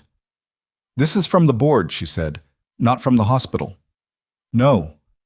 Blum's voice was carefully neutral. The hospital didn't file it. The board received it independently. She thought about who had access to the OR documentation and the anesthesia log and the incident reports that would have constituted the evidentiary basis for an independent complaint, and the list of people who had both access and motivation was not long and included, near the top of it, a meticulous anesthesiologist who kept time-stamped records and had been in the OR for both procedures today. The third document was a staffing proposal, a new role, not head nurse, not a clinical coordinator title, something different. Director of Trauma Surgical Training, Hargrove Memorial Medical Center, in partnership with Army Medical Command. A joint appointment. Her name was typed in the candidate line. She looked at it for long enough to read it twice. Colonel Wynne proposed it, Blum said, an hour ago. I said yes before she finished explaining it. Sara closed the folder. She found Ashford in the family waiting room on the 2nd floor, which was a smaller and more honest space than the lobby. 4 chairs, a window, a coffee machine that one of the nurses had filled at some point and left running.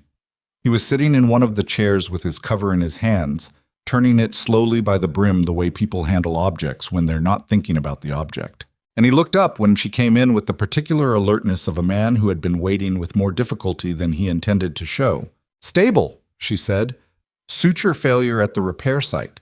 It's fixed. The expression on his face was not something she was going to describe or analyze. It passed quickly, the way emotions passed in people who had learned to keep them moving rather than let them pool. Priya Okafor, she added, the resident. She assisted both procedures today. I want that in whatever gets documented about this afternoon. It'll be in the record. He set his cover on his knee. Tillis is with the JAG team and the board documents. Wynne is dealing with the administrative side of the joint appointment. He paused. How are you? She sat down across from him.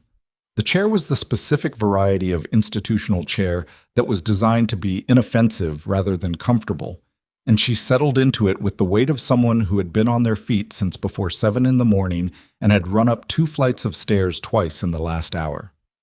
I need to ask you something, she said. Ask? The Kurdistan report. Reese filed it 6 weeks after we were extracted. I was already in Frankfurt by then, waiting for the formal review process. She looked at her hands. They were not shaking, which she noted without particular pride because they had stopped shaking in situations like these approximately 15 years ago, and the absence of the shaking was not a virtue, just a fact. I read that report and I knew what it was. I knew he'd built it. And I had the choice to contest it formally or to not. You didn't contest it. No. Why? She was quiet for a moment. Outside the window, the light had shifted. It was after 4 now, angling toward 5, and the parking structure outside had the long horizontal shadows of late afternoon. One of the armored vehicles was still visible from where she sat. Because contesting it meant staying, she said, inside the process, inside the institution. And I had been inside an institution for 11 years, and the institution had produced Reese, and the institution had produced the report, and I was tired. She said the word without apology. I was tired in a way that I didn't have language for at the time. I just knew that staying inside the thing that had done it was going to cost me more than leaving. Ashford was quiet. I know that wasn't the right call, she said. Strategically, if I'd contested it, the review might have happened faster. Reese might have been investigated sooner. The 5 other incidents might have been, I know. Stop, he said. You made the decision that preserved you. That's not a mistake. That's a calculation. He turned his cover by the brim again. I made the mistake. I let the report stand for 8 months while I tried to find you through proper channels instead of... He stopped. I should have moved faster. You found me, she said. Your son found you, he said. On Route 9. She almost said something. She didn't. He's going to want to meet you properly, Ashford said, when he's not recovering from being dead for 90 seconds. He was dead for less than 90 seconds. He'll round up. He's 23. She made a sound that was not quite a laugh but was adjacent to one, which was the closest she'd come to it all day. And Ashford looked at her with something that was not a smile but was in the same neighborhood. Then his phone buzzed. He looked at it and his expression changed. Tillis, he said. He read the text, read it again. Marcus Hale just gave a statement to the hospital's external PR team, before the board inquiry notification was formally served. She looked at him. What kind of statement? Ashford held up his phone so she could read the text from Tillis. Hale's statement characterizes this morning's OR event as a training emergency managed by his team under his supervision. Does not mention Voss by name. Does not mention the arrest interval. Claims credit for patient outcome. Statement already distributed to 2 local media contacts. She read it twice. She had understood Marcus Hale for 4 years as a specific kind of man. A man who needed to be the author of every story he was in, who managed his image with the specific anxious attention of someone whose sense of self was load-bearing on the image's integrity. She had understood this and had worked around it and had not underestimated it. But she had underestimated this, not the instinct, the speed. He had issued the statement before the board notification was served, which meant before the formal process locked the record, which meant he had moved faster than his own institution's response, and had done it with what she could only characterize as a particular kind of boldness that came from a man who had spent 30 years being the version of events rather than a participant in them. The 2 media contacts, she said. Do we know who? Ashford was already typing. Tillis is finding out. If the statement runs before the board process is public, he gets to define the incident. Whatever the inquiry finds later, the first version will already be in circulation. I know. He's done this before, she said. Not a question. Ashford looked up from his phone. The 5 other incidents in Reese's investigation file. 3 of them involved documentation that was preempted by statements from the subject of the investigation. He paused. Reese was thorough about some things. She stood up. The chair gave her back with the resistance of something designed not to be comfortable enough to encourage extended occupation. Where is Hale right now? She asked. Tillis says his car is still in the physician's lot. She thought about Joel Tarrant on the 2nd floor, with his father's eyes and his recovering heart, who had asked her this morning whether she had saved his life and had not gotten a straight answer. She thought about Priya Okafor in a surgery residency with 3 years left that had just become considerably more complicated than it should be. She thought about Kovach's time-stamped anesthesia log, which had been precise and honest and would be insufficient on its own if the narrative battle was already lost before the regulatory battle began. She thought about 4 years of Know Your Place nurse, and the specific cost of knowing your place in a building where your place had been assigned to you by someone who needed you smaller. I need to talk to Wynne, she said. She's in the administrative corridor. Sara was already at the door. Sara? Ashford's voice behind her. She turned. Whatever you're thinking, he said, I want you to know that Tillis has already contacted the two media outlets. He's explaining the full record. A pause. But go talk to Wynne. She went. The administrative corridor on the third floor was a different environment from the clinical spaces. Carpet instead of linoleum. Quieter. The particular quality of a space designed to house decision-making rather than action. Colonel Wynne was outside Bloom's office with a phone to her ear and a legal pad in her hand, and she looked up when Sara came around the corner with the particular attention of someone who had been expecting this specific person at approximately this specific time. Wynne finished her call in 10 seconds, not rudely, just decisively, and lowered the phone. He issued a statement, Sara said. I know. Major Tillis notified me.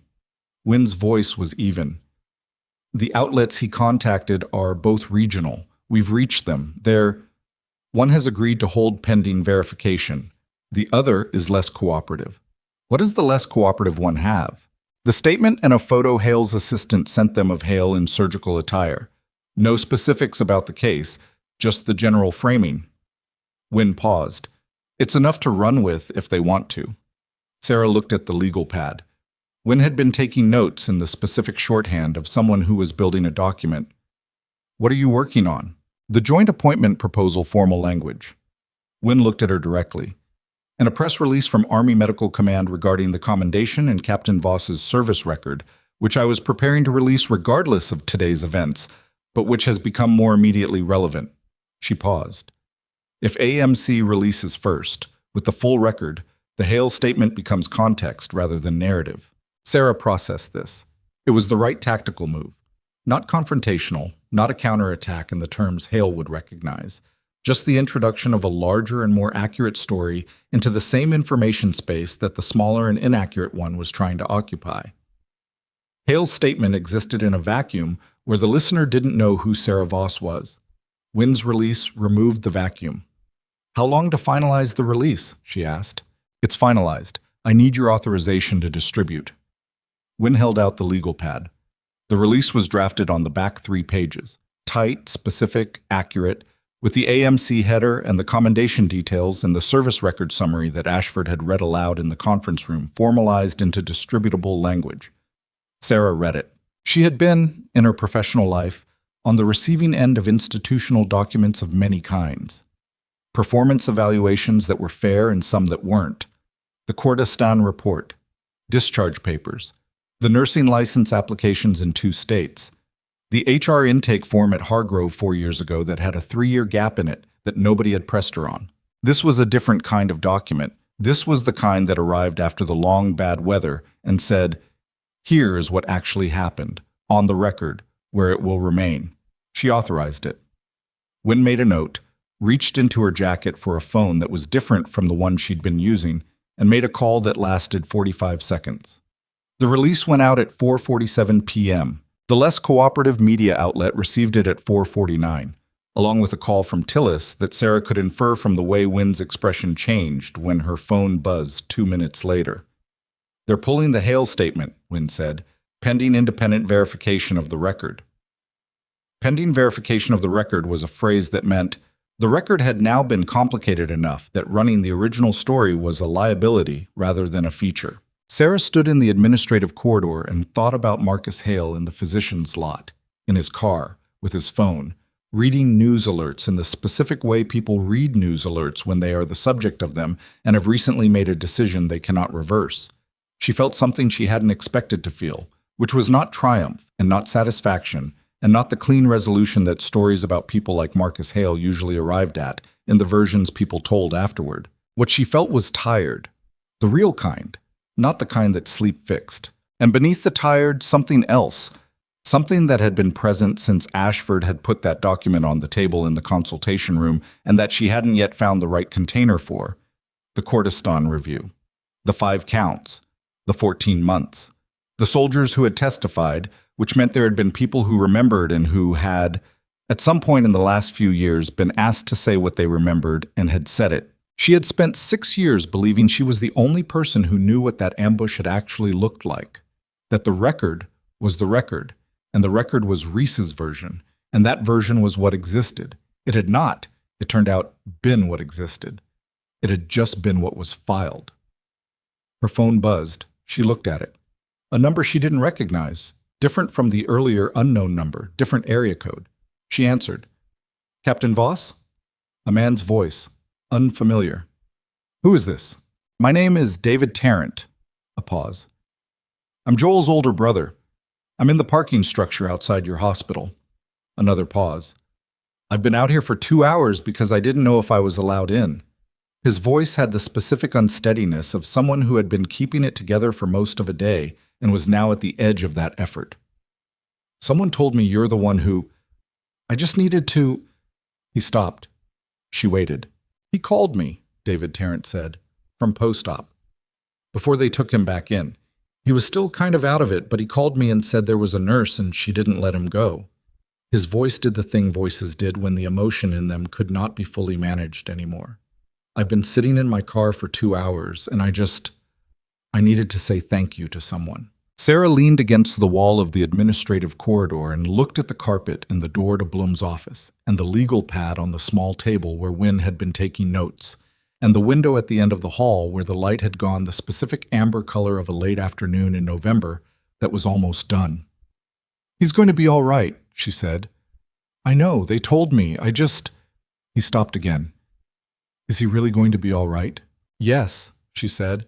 Not the institutional version of yes, the other one. He is. A silence on the line. She could hear him breathing. Okay, he said. Okay. She was about to say something else when Wynne, across the corridor, made a sharp sound that was not a word and held up her phone. Her expression had done something that Sara had not seen on Wynne's face in the 2 hours she'd known her, which was lost its professional calibration entirely. Sara said a brief goodbye to David Tarrant and crossed to Wynne.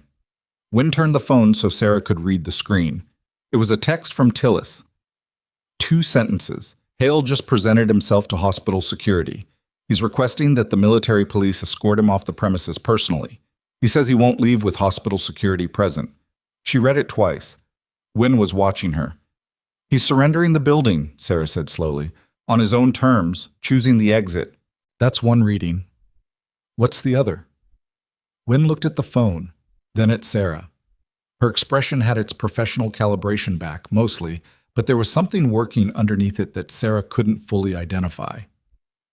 The other reading, Wynne said, is that he's been in contact with someone we haven't accounted for, and that requesting a military escort instead of walking out with hospital security is a way of creating a record of his departure that puts the Army in the frame. Sara looked at her. He's positioning, Wynne said, for whatever comes next. And in the corridor outside Garrett Blum's office, with Wynne's phone between them and the AMC press release already in circulation, and Joel Tarrant breathing steadily on the second floor, and his brother still sitting in the parking structure 2 floors below, Sara Voss understood that the thing she had thought was ending had not ended yet, and that Marcus Hale, who had spent 30 years being the version of events, had one more version he intended to tell. She moved first, not toward security, not toward the lobby, where Hale was waiting with whatever version of this he had assembled in the 40 minutes since he'd walked out of the conference room. She went to Wynne's side and looked at the phone again and read Tillis's message a 3rd time with the specific attention she gave to things that contained more information than their surface suggested. Requesting a military escort. Not hospital security, military. There were 2 reasons a man in Hale's position would make that specific request. The first was the one Wynne had identified. Positioning, creating a visual record of his departure that implicating the Army's presence as a kind of coercive force, building a future narrative in which a celebrated surgeon had been driven out of his own hospital by military pressure rather than by the weight of what he had done and failed to do. The second reason was simpler and more human, and, she thought, probably operating alongside the first without Hale being fully conscious of it. He was afraid of what hospital security represented, which was Blum's authority and Blum's documentation and the institutional record of a man being removed from the building he had occupied for 16 years by the people who paid him. The Army was cleaner, more abstract, harder to assign blame to. She handed the phone back to Wynne. "Don't send the MPs," she said. Wynne looked at her. "If we send military police to escort him out, He gets the image he's building toward. He gets the story where the army forced his hand.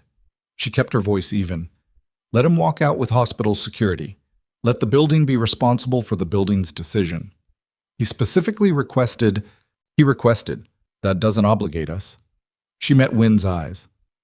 This is Hargrove's jurisdiction. Let Blum own it. A beat. Wynn was reading her the way senior officers read people in their command when they were deciding how much weight to give a position that hadn't been asked for. Then she made the call to Tillis. 15 seconds. She relayed the position clearly and without editorializing and ended the call. Blum's been notified, she said. Sara was already moving toward the elevator. The lobby security office was a room she had never had reason to enter in 4 years, which said something about how she had navigated Hargrove, not invisibly exactly, but carefully, in the specific way of someone who understood that institutions had pressure points and had spent her tenure here avoiding them.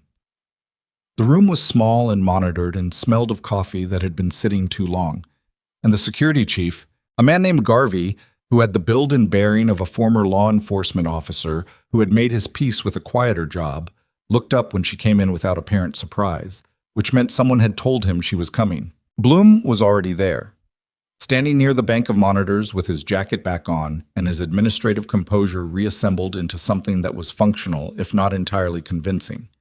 He looked at Sara when she entered and made a small motion with his head that was not quite a nod and not quite a greeting, but occupied the space between them. On the monitor in the center of the bank, the lobby feed showed Marcus Hale. He was standing near the information desk. The volunteer had returned at some point, Sara noticed, or perhaps a different volunteer had taken the shift, and she was watching Hale with the specific, undisguised attention of a person who has reached the age where they have earned the right to observe things openly. Hale had his coat on.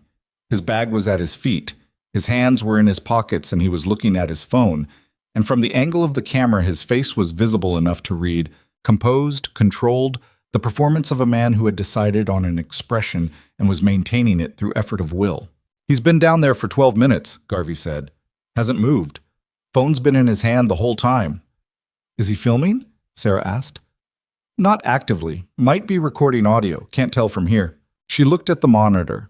She thought about the statement he had issued, the one that was now in the process of being displaced by Wynn's AMC release, the one that had tried to write her out of a story she had been the center of.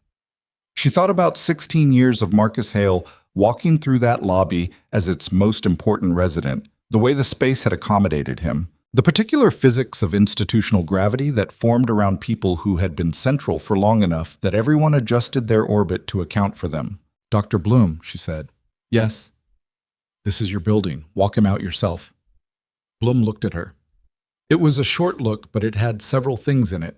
Surprise, recalibration, and something that might have been the recognition of a person seeing, for the first time, the full scope of what they'd been ignoring. With security present? He asked. With security present, on camera, in front of whoever else is in that lobby. She looked at the monitor. He built his reputation in this building, in front of witnesses. The record of him leaving should be the same. Blum straightened. He buttoned his jacket. One button, then the second, the mechanical preparation of a man readying himself for a task he had not expected to perform today. Garvey, he said. Sir. With me. They went. Sara watched on the monitor. The feed was not high resolution, and the audio came through the lobby speakers in the slightly flattened way of institutional surveillance systems, which meant that what she observed was more visual than auditory, and she filled in the parts she couldn't hear with the parts she could see. Blum crossed the lobby with Garvey at his shoulder and 2 additional security officers at a respectful but visible distance. He walked with a purpose that she had not seen from him earlier in the day, not the anxious, managed pace of a man trying to get ahead of a problem, but the pace of a man who had decided what he was doing and was doing it. Hale saw him coming from 20 feet away. His posture changed, a slight squaring of the shoulders, a lift of the chin, the physical preparation of a man readying for a negotiation. He put his phone in his pocket. The exchange was brief. She could see Blum speaking first, and Hale's face, while he listened, did the complicated work of a man receiving information that contradicted his assessment of his own position. He responded. She could see the movement of it, the controlled expression, the gesture of one hand out of his pocket and then back in. Blum spoke again. She could not see Blum's face from this angle, only his back and the set of his shoulders. And the set of his shoulders said that what he was saying was not a negotiation. Hale looked at the security officers. He looked at the lobby. He looked at the volunteer at the information desk, who was still watching him with the frank, unhurried attention of someone who had nowhere else to be. He picked up his bag. He walked out, not escorted in the dramatic sense. Garvey and the officers maintained their distance, present but not touching, which was the correct protocol and also the correct visual. A man leaving a building with security present but not compelled. The distinction mattered, and Hale clearly understood that it mattered, and the understanding was visible in the particular quality of how he carried himself through the automatic doors. Upright, controlled, the performance maintained to the last available moment. The doors closed behind him. The lobby reasserted its ordinary ambient sound. The volunteer at the information desk looked at the doors for a moment, then turned back to whatever she had been doing before. Sara stepped back from the monitor. She found Ashford in the post-op family waiting room again, which seemed to have become his position, the place he returned to, the gravitational center of his afternoon, because his son was 2 rooms away and everything else that was happening at a distance from the thing that mattered most to him personally. He looked up when she came in. "He's gone," she said. "Garvey's report came through to Tillis." He looked at her. "How are you reading it?" "He'll make noise, for a while." She sat down, the same uncomfortable institutional chair, which was no more comfortable the second time. "He'll retain counsel, and the counsel will make arguments, and some of those arguments will take time to resolve. The board process will be slow." She paused. "But the record exists. All of it. The anesthesia log, the incident reports, Priya's documentation, the AMC release. The record doesn't need anyone to maintain it. It just needs to be there." "It'll be there," Ashford said. She believed him, not because he was a general and generals had institutional authority, but because she had spent enough time around Raymond Ashford to understand that when he said a thing would be there, he had already ensured that it would be. They sat in a quiet that was not uncomfortable. The coffee machine in the corner was still running, and the room smelled of burnt coffee, which was an honest smell, and the light through the window had gone from amber to the early gray-blue of a Pennsylvania evening in November. "Joel's going to want to see you," Ashford said. "He's in post-op. Francesca said he can have visitors, limited." A pause. "You're on the list?" "You put me on the list." "He put you on the list." He called Francesca himself, apparently, from his bed, with an IV in his arm, 10 minutes after they told him the second repair had held. Ashford's voice had a quality in it that was not quite humor, but was something that lived near it. "He is persistent. I don't know where he gets it." She looked at him. "From his father," she said. Ashford said nothing. The corner of his expression moved in a way that was not a smile but had made its peace with the territory. She stood up. "I'll go see him." Joel Tarrant was sitting up in his post-op bed at 30 degrees, the elevation protocol for chest cases, with an IV in his left arm and a drainage tube that would come out in the morning and a monitor displaying his vitals in the green in a way that had the particular beauty of things functioning the way they were supposed to function after a day in which they had repeatedly not done so. He looked better than he had any right to look. He had his father's eyes, and she noticed now that she was seeing him awake and present, rather than in the specific emergency of an OR, a quality of attention that was similar to Ashford's, direct, not performative, the attention of someone who was actually in the room they were in. He looked at her when she came in and did not say anything immediately, which she appreciated because people who immediately said things usually said the wrong things. She pulled up the stool. "How's the pain?" she asked. "Managed." He shifted minimally, with the careful quality of someone who has recently learned the precise cost of incautious movement. "They said you came back. For the second, when the suture—" "It was a clean repair," she said. "You'll need follow-up imaging at the 1-week mark and the 1-month mark. And I'd recommend you not do anything that raises your heart rate above 120 for the next 3 weeks, which I imagine will be boring." "I work at a library," he said. "It's already boring." She almost smiled. Didn't quite. "You called your brother," she said. "He worries." Joel looked at his IV hand. "He called you?" He was in the parking structure. He said you told him there was a nurse who didn't let you go. A silence. He turned the IV hand over slowly, looking at the tape over the catheter site. I don't remember most of it, he said. I remember the ambulance, and then I remember a ceiling, and then I remember... There was a voice in the OR. Just one voice after a point. Everything else was noise, but there was one voice that was different. He paused. I don't know if I actually heard you or if I... You were unconscious for the significant portion of it. I know, but... He looked at her. I heard something, and it sounded like someone who wasn't going to stop. He paused again. I wanted to say thank you in person. Not through my dad or through... in person. She had received thanks before, in different contexts and for different reasons, and with very different degrees of ceremony. She had received it in field conditions where the person thanking her had been doing so through a morphine drip and a field dressing, and she had received it in the formal language of commendation documents, and she had received it in the specific, uncomfortable way of institutional recognition. This was different from all of those.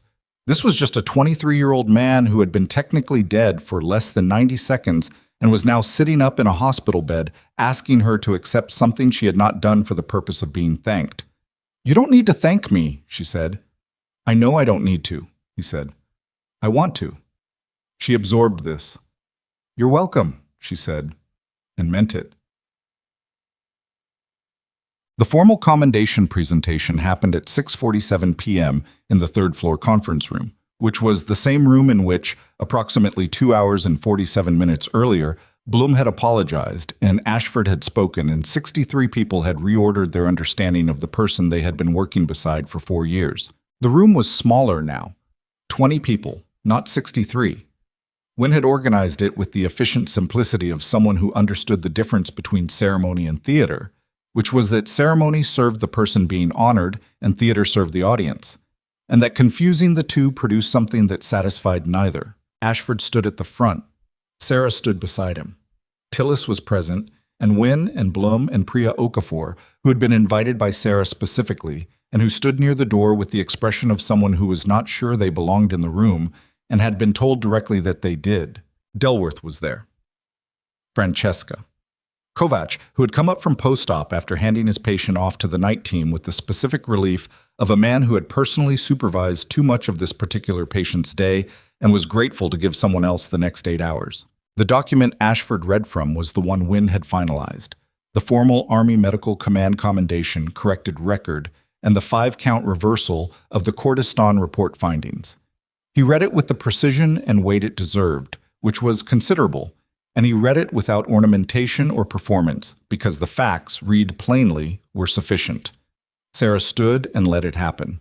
She had thought, in the consultation room this afternoon, that when this moment arrived, she would feel the thing she had not allowed herself to feel for 6 years, the specific grief of a person whose version of events has finally been confirmed as the true version, the grief that comes not from the wound itself, but from the years spent knowing you were right and being unable to prove it to anyone who had the authority to matter. She had thought she would feel that. What she felt instead was different.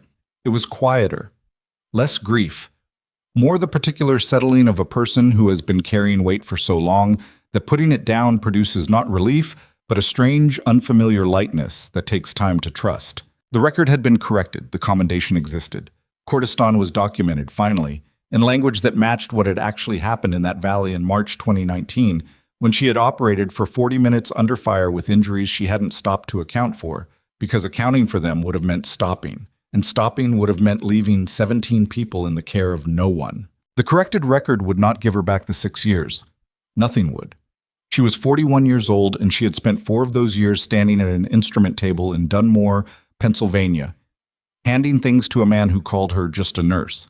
And those 4 years had happened and could not unhappen, and she was not, she found, particularly interested in grief about them. What she was interested in was the thing Wynne had put on the table, the joint appointment, the training role, the specific future that was being offered in the space that the last 24 hours had opened. Ashford presented the commendation medal at the end of the reading, a physical thing, which she had not expected because commendations were often documentary rather than physical, but this one had been prepared in advance, and the physical reality of it in her hands had a weight that the document alone would not have had. She looked at it. She did not make a speech. She had been asked if she wanted to say something, and she had said she would think about it, and then she had not thought about it because she had spent the rest of the afternoon in operating rooms and administrative corridors, and the answer had arrived not through deliberation, but through the simple fact of standing in this room and knowing what she knew. "I'm taking the appointment," she said, not as a speech, just as a statement of fact, into the room, to the people in it. "I've been in this building for 4 years, and I've had the instrument table, and I've done the work that needed doing from that position, and I don't regret it." She paused. "But I'm better than the instrument table. I've known that, and I spent 4 years not saying it out loud because saying it out loud required a kind of room that this building wasn't, until today." She looked at Priya Okafor, near the door. "There are people in this hospital who are going to be exceptional. They're going to be exceptional whether I'm here or not. But I'm better at this than I was at being quiet, and I've done enough quiet to know the difference." Priya was looking at her. Her expression was doing several things at once, in the way expressions did when a person was receiving something they hadn't expected and didn't know yet how to hold. "I'm not a natural teacher," Sara said. "I should say that. I'm going to be bad at parts of this, and I'm going to be impatient, and I'm going to expect things from the people I work with that some of them won't be able to meet." She looked at Wynne. "But the people who can meet them will be better for it. I know that because I had teachers like that, and the things they gave me weren't comfortable, and they weren't always kind, and they were exactly what I needed." She stopped. Not because she had run out of things to say, but because the things she had said were the things that needed saying, and anything after them would be decoration. Delworth started the applause again. It was smaller this time, 20 people instead of 63, but it was different in quality. Not the reactive applause of a room that has just had its understanding revised, but the deliberate applause of people who knew what they were acknowledging. She held the medal in her hand and stood there and let it happen. Maku. The aftermath of a day like this one did not resolve cleanly. That was the truth that institutional stories usually edited out. That the moment of recognition was not the end of the work. That the building kept running after the dramatic portion concluded. That there were still patients on every floor and schedules to rebuild, and a trauma department without a chief and a residency program with a vacancy at the top that would need to be filled and a board process that was now formally open and would take months. Marcus Hale retained counsel within 48 hours. His attorney issued a statement that used the word context 14 times and the word unprecedented 4 times, and the phrase professional disagreement twice, which was the specific language of a position that had no factual ground to stand on and was therefore standing on vocabulary. The Pennsylvania State Board of Medicine's preliminary inquiry became a formal investigation within 3 weeks, which was faster than these processes typically moved and reflected. Sara was told by Tillis the quality and completeness of the existing documentation. The Kovacs log, the incident reports, the OR nursing testimony, Priya Okafor's written account, which she submitted voluntarily and in detail, with the particular precision of someone who understood that the document she was creating would outlast the situation that prompted it. The investigation did not complete itself in a month. It took 7. In those 7 months, additional complaints were filed by 2 former residents and 1 attending physician whose name Sara did not know, which indicated that the pattern Reese had documented in the Kurdistan file had its civilian analog, and that the civilian analog had been producing testimony for years, waiting for a moment when the institutional conditions made submission feel survivable. At the end of the 7 months, the board issued its findings: a formal censure, a 2-year suspension of surgical privileges, and a supervised practice requirement that effectively ended Marcus Hale's career as an independent trauma surgeon. The specific finding used the phrase pattern of conduct detrimental to patient safety, which was the most serious language the board could apply short of permanent revocation. And the difference between a 2-year suspension and permanent revocation was the difference between what the evidence supported and what Hale's retained counsel had spent 7 months negotiating around. Hargrove's board did not wait for the state process to conclude. 3 weeks after the investigation opened, they announced the permanent removal of Hale's privileges at the hospital, the elimination of the trauma chief position pending a full departmental restructure, and an independent patient safety audit of the department's last 3 years of surgical outcomes. The audit took 4 months and found 3 other cases that warranted review. none of them with the acute severity of Joel Terrence, but all of them containing the same pattern of documentation irregularities and suppressed incident reports that the Tarrant case had made legible. None of this happened cleanly or quickly. Sara was present for some of it, and not present for other parts of it because she was not the one who needed to be in every room. She had spent 4 years in a building being the person who held things together invisibly, and she had learned the hard way the cost of that particular specialty. She was not interested in being invisible anymore. She was interested in being present for the things that required her presence, and trusting the things she couldn't control to the people she trusted. Bloom she trusted to run the administrative process, which he did with more integrity than she had expected and less speed than she would have preferred, which was probably an accurate description of Garrett Bloom as an administrator.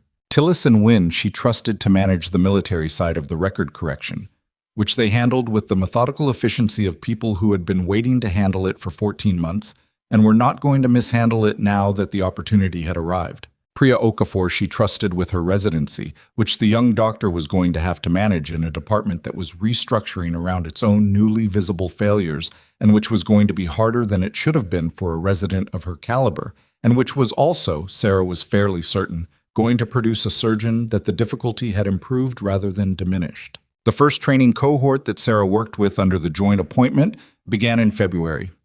6 surgical residents from 3 different institutions brought to Hargrove under the AMC partnership for a 6-week intensive trauma rotation that did not resemble any standard trauma rotation Sara had ever participated in as a student. She designed the curriculum herself, which Wynne had told her was the expectation and which Sara had accepted with the particular mixture of confidence and anxiety of someone who knows their own competence well enough to know where its edges are. The curriculum was not comfortable. She had warned them it wouldn't be, and she had meant it. And the first 2 weeks were hard in the specific way that hard things are hard when the difficulty is honest. Not arbitrary, not punitive, just the actual distance between where the residents were and where they needed to be, made visible and measurable. She was a bad teacher in the ways she had predicted. She was impatient when the impatience was unproductive. She had to learn, again, the difference between moving fast in a way that brought people with her and moving fast in a way that simply left people behind.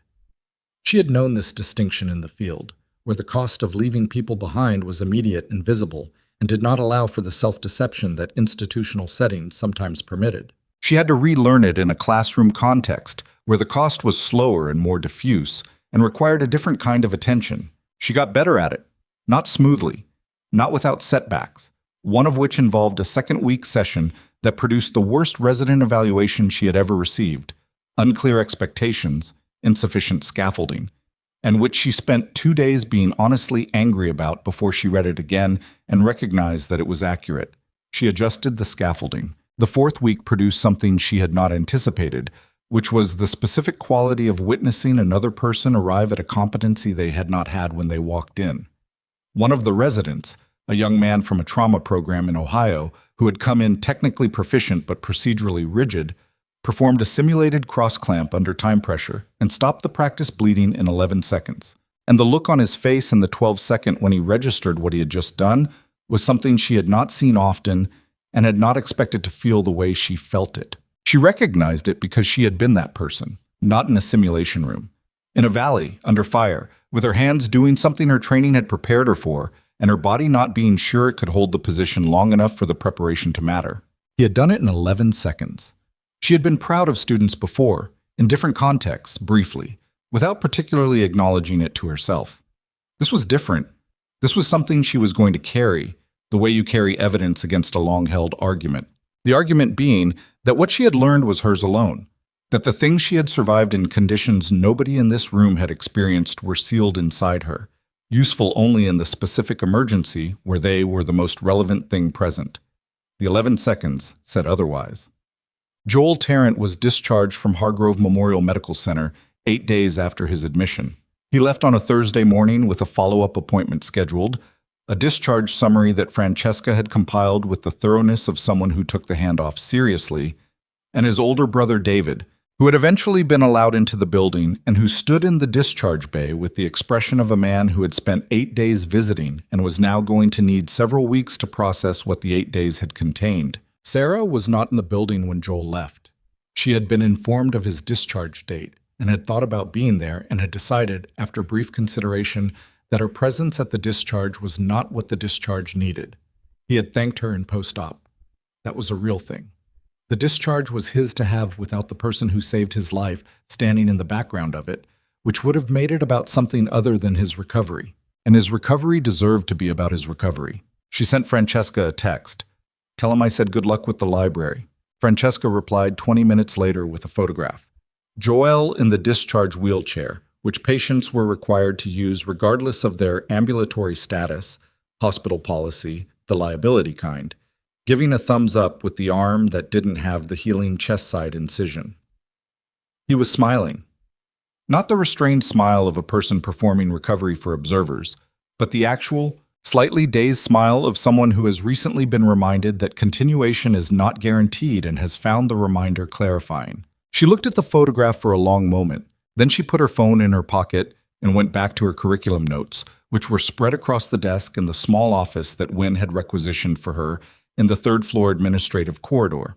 The same corridor where, 5 months ago, she had stood against the wall and authorized the AMC press release and watched Marcus Hale's statement be pulled from the less cooperative media outlet and understood that the version of events was shifting in real time. The office was functional and not particularly comfortable, which she did not mind because she was not in it enough to mind. It had a window that faced the parking structure, where the armored vehicles were no longer present, where the ordinary population of staff cars and visitor vehicles sat in their usual distribution. She had placed one photograph on the inside of the desk drawer, which was where she kept things she wanted available but not displayed. The face-down photograph, the 3 people in front of the transport helicopter, which she had looked at in the locker room on the worst afternoon of the last 4 years before putting it in the bottom of her bag. She had turned it face up. She still didn't display it. That was not something she was ready for and might never be, which was all right. Some things were for looking at in private. Some histories were yours to carry in the way that worked for you, rather than the way that made them legible to observers. But she had turned it over, which was something. She was in the simulation lab at 7:30 on a Tuesday morning, 6 months into the joint appointment, running the second cohort through a scenario she had revised 4 times since the first cohort when her phone lit up with Ashford's number. She finished the instruction she was mid-sentence on. You never stopped mid-sentence in a teaching scenario. It created the wrong model for how interruption was handled, and stepped out. "General, I'm calling you as Raymond," he said, "not as the general, just so you know which call this is." She leaned against the wall outside the sim lab. "All right. Joel starts his library science graduate program in March. He told me to tell you." A pause. "He also told me he's been telling the story of what happened to him to anyone who will listen, which apparently is most people, because it is an objectively extraordinary story, and he's a good storyteller. He gets that from you." "I'm not a storyteller." "You gave a fairly effective address to 63 hospital employees." A pause. "That's different." "Is it?" He was quiet for a moment, and in the quiet she could hear faintly the specific acoustic of wherever he was. An indoor space, formal, with the quality of a government building. "I wanted to tell you something," he said, "that I should have said on the day but didn't, because the day was too much of itself to add anything else to." She waited. "What you did in that valley," he said. "I was 20 minutes out when the ambush started. I heard the radio traffic. I heard the timeline." A pause. "When we landed and I saw what you had done and you were still standing, I knew that day that the report Reese was going to write was going to be wrong, and I was too slow to stop it, and I have thought about that for 6 years. Raymond, I know you don't need—" "I was going to say that you being slow didn't change the outcome," she said. "The outcome is where we are, which is here." The word here held more than its single syllable. She meant the sim lab behind her, and the joint appointment and the corrected record, and the 6 residents in 2 cohorts who had come through her training and were better for it in ways that would produce real consequences for the people those residents would go on to treat. She meant Joel Terrence thumbs up in a discharge wheelchair. She meant the face-up photograph in the desk drawer. She meant a morning that had started before 7 and would end after 9 and was full of work that she was good at, in a building that finally knew what she was, doing something that mattered beyond the individual emergency. Here, Ashford said, is a good place to be. Yes, she said. It is. She went back into the sim lab. The resident who had stopped the simulated bleed in 11 seconds last cohort was gone. Out in his own hospital now, taking what she'd given him into rooms she would never see. In his place was a different resident, a young woman from a program in Maryland who had arrived technically sound and emotionally armored in the specific way of someone who had learned to manage difficulty by building distance from it. Sara recognized the armor. She had worn a version of it for a long time. She was not going to tell the resident to take it off. That was not how it worked, and she knew it. What she was going to do was build a room in which the armor's cost became apparent, where the distance that protected you also slowed you, where the gap between emotional management and presence became a gap in outcomes, where the resident could see for herself the difference between enduring difficulty and moving through it. Not because Sara had all the answers to that difference. She didn't. She was still working on it herself, in the specific and ongoing way that you worked on the things that had shaped you before you were ready to be shaped by them. But she knew enough to teach it, and knowing enough to teach a thing was its own kind of forward motion. She looked at the cohort. Run it again, she said, faster this time. And the person at the table, stop waiting for me to tell you what you already know. The simulation began. Outside the lab's small windows, Dunmore was doing what mid-morning in November did, going gray and cold with the particular commitment of a Pennsylvania winter that had made its decision. The parking structure sat where it always sat.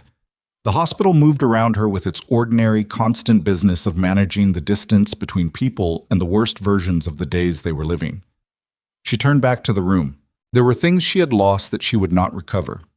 6 years. A record that had been clean and had been made dirty and had been made clean again, but the making dirty had happened, and the years in which it was dirty had happened, and those were not nothing. The original version of her career, the one that would have continued in the institution, with the rank, with the recognition that comes from being seen accurately from the beginning, instead of at the end of a very long detour, that version was gone and was not coming back. She had, instead, this. This was enough. Not in the consolation prize sense, not in the at least you have sense. In the actual sense. The sense in which a person who has come through something knows what they have come through and can weigh it honestly and say, this is what remained, and it is sufficient. And I am going to make it more than sufficient, because that is what I do with what I'm given. She had saved 44 lives now, 43 in conditions that this room could not simulate, and 1 in conditions that this room had witnessed. The number would grow. Not because she was keeping count.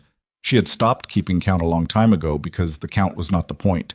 But because the work continued and she intended to continue with it. There were people in rooms like this one, in hospitals she hadn't been to, and forward operating positions that didn't have hospitals, who were going to be in trouble someday. Medical trouble. The kind that arrived without announcing itself.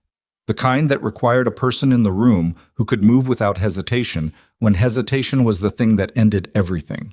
She intended to send those people better prepared hands than the ones she'd encountered when she arrived at Hargrove Memorial with her Ohio nursing license and her 3-year gap and a face-down photograph in the bottom of a bag. That was the point. That was, she understood now, what quiet had always been preparing her for. Not the absence of recognition. She had never needed the recognition to do the work.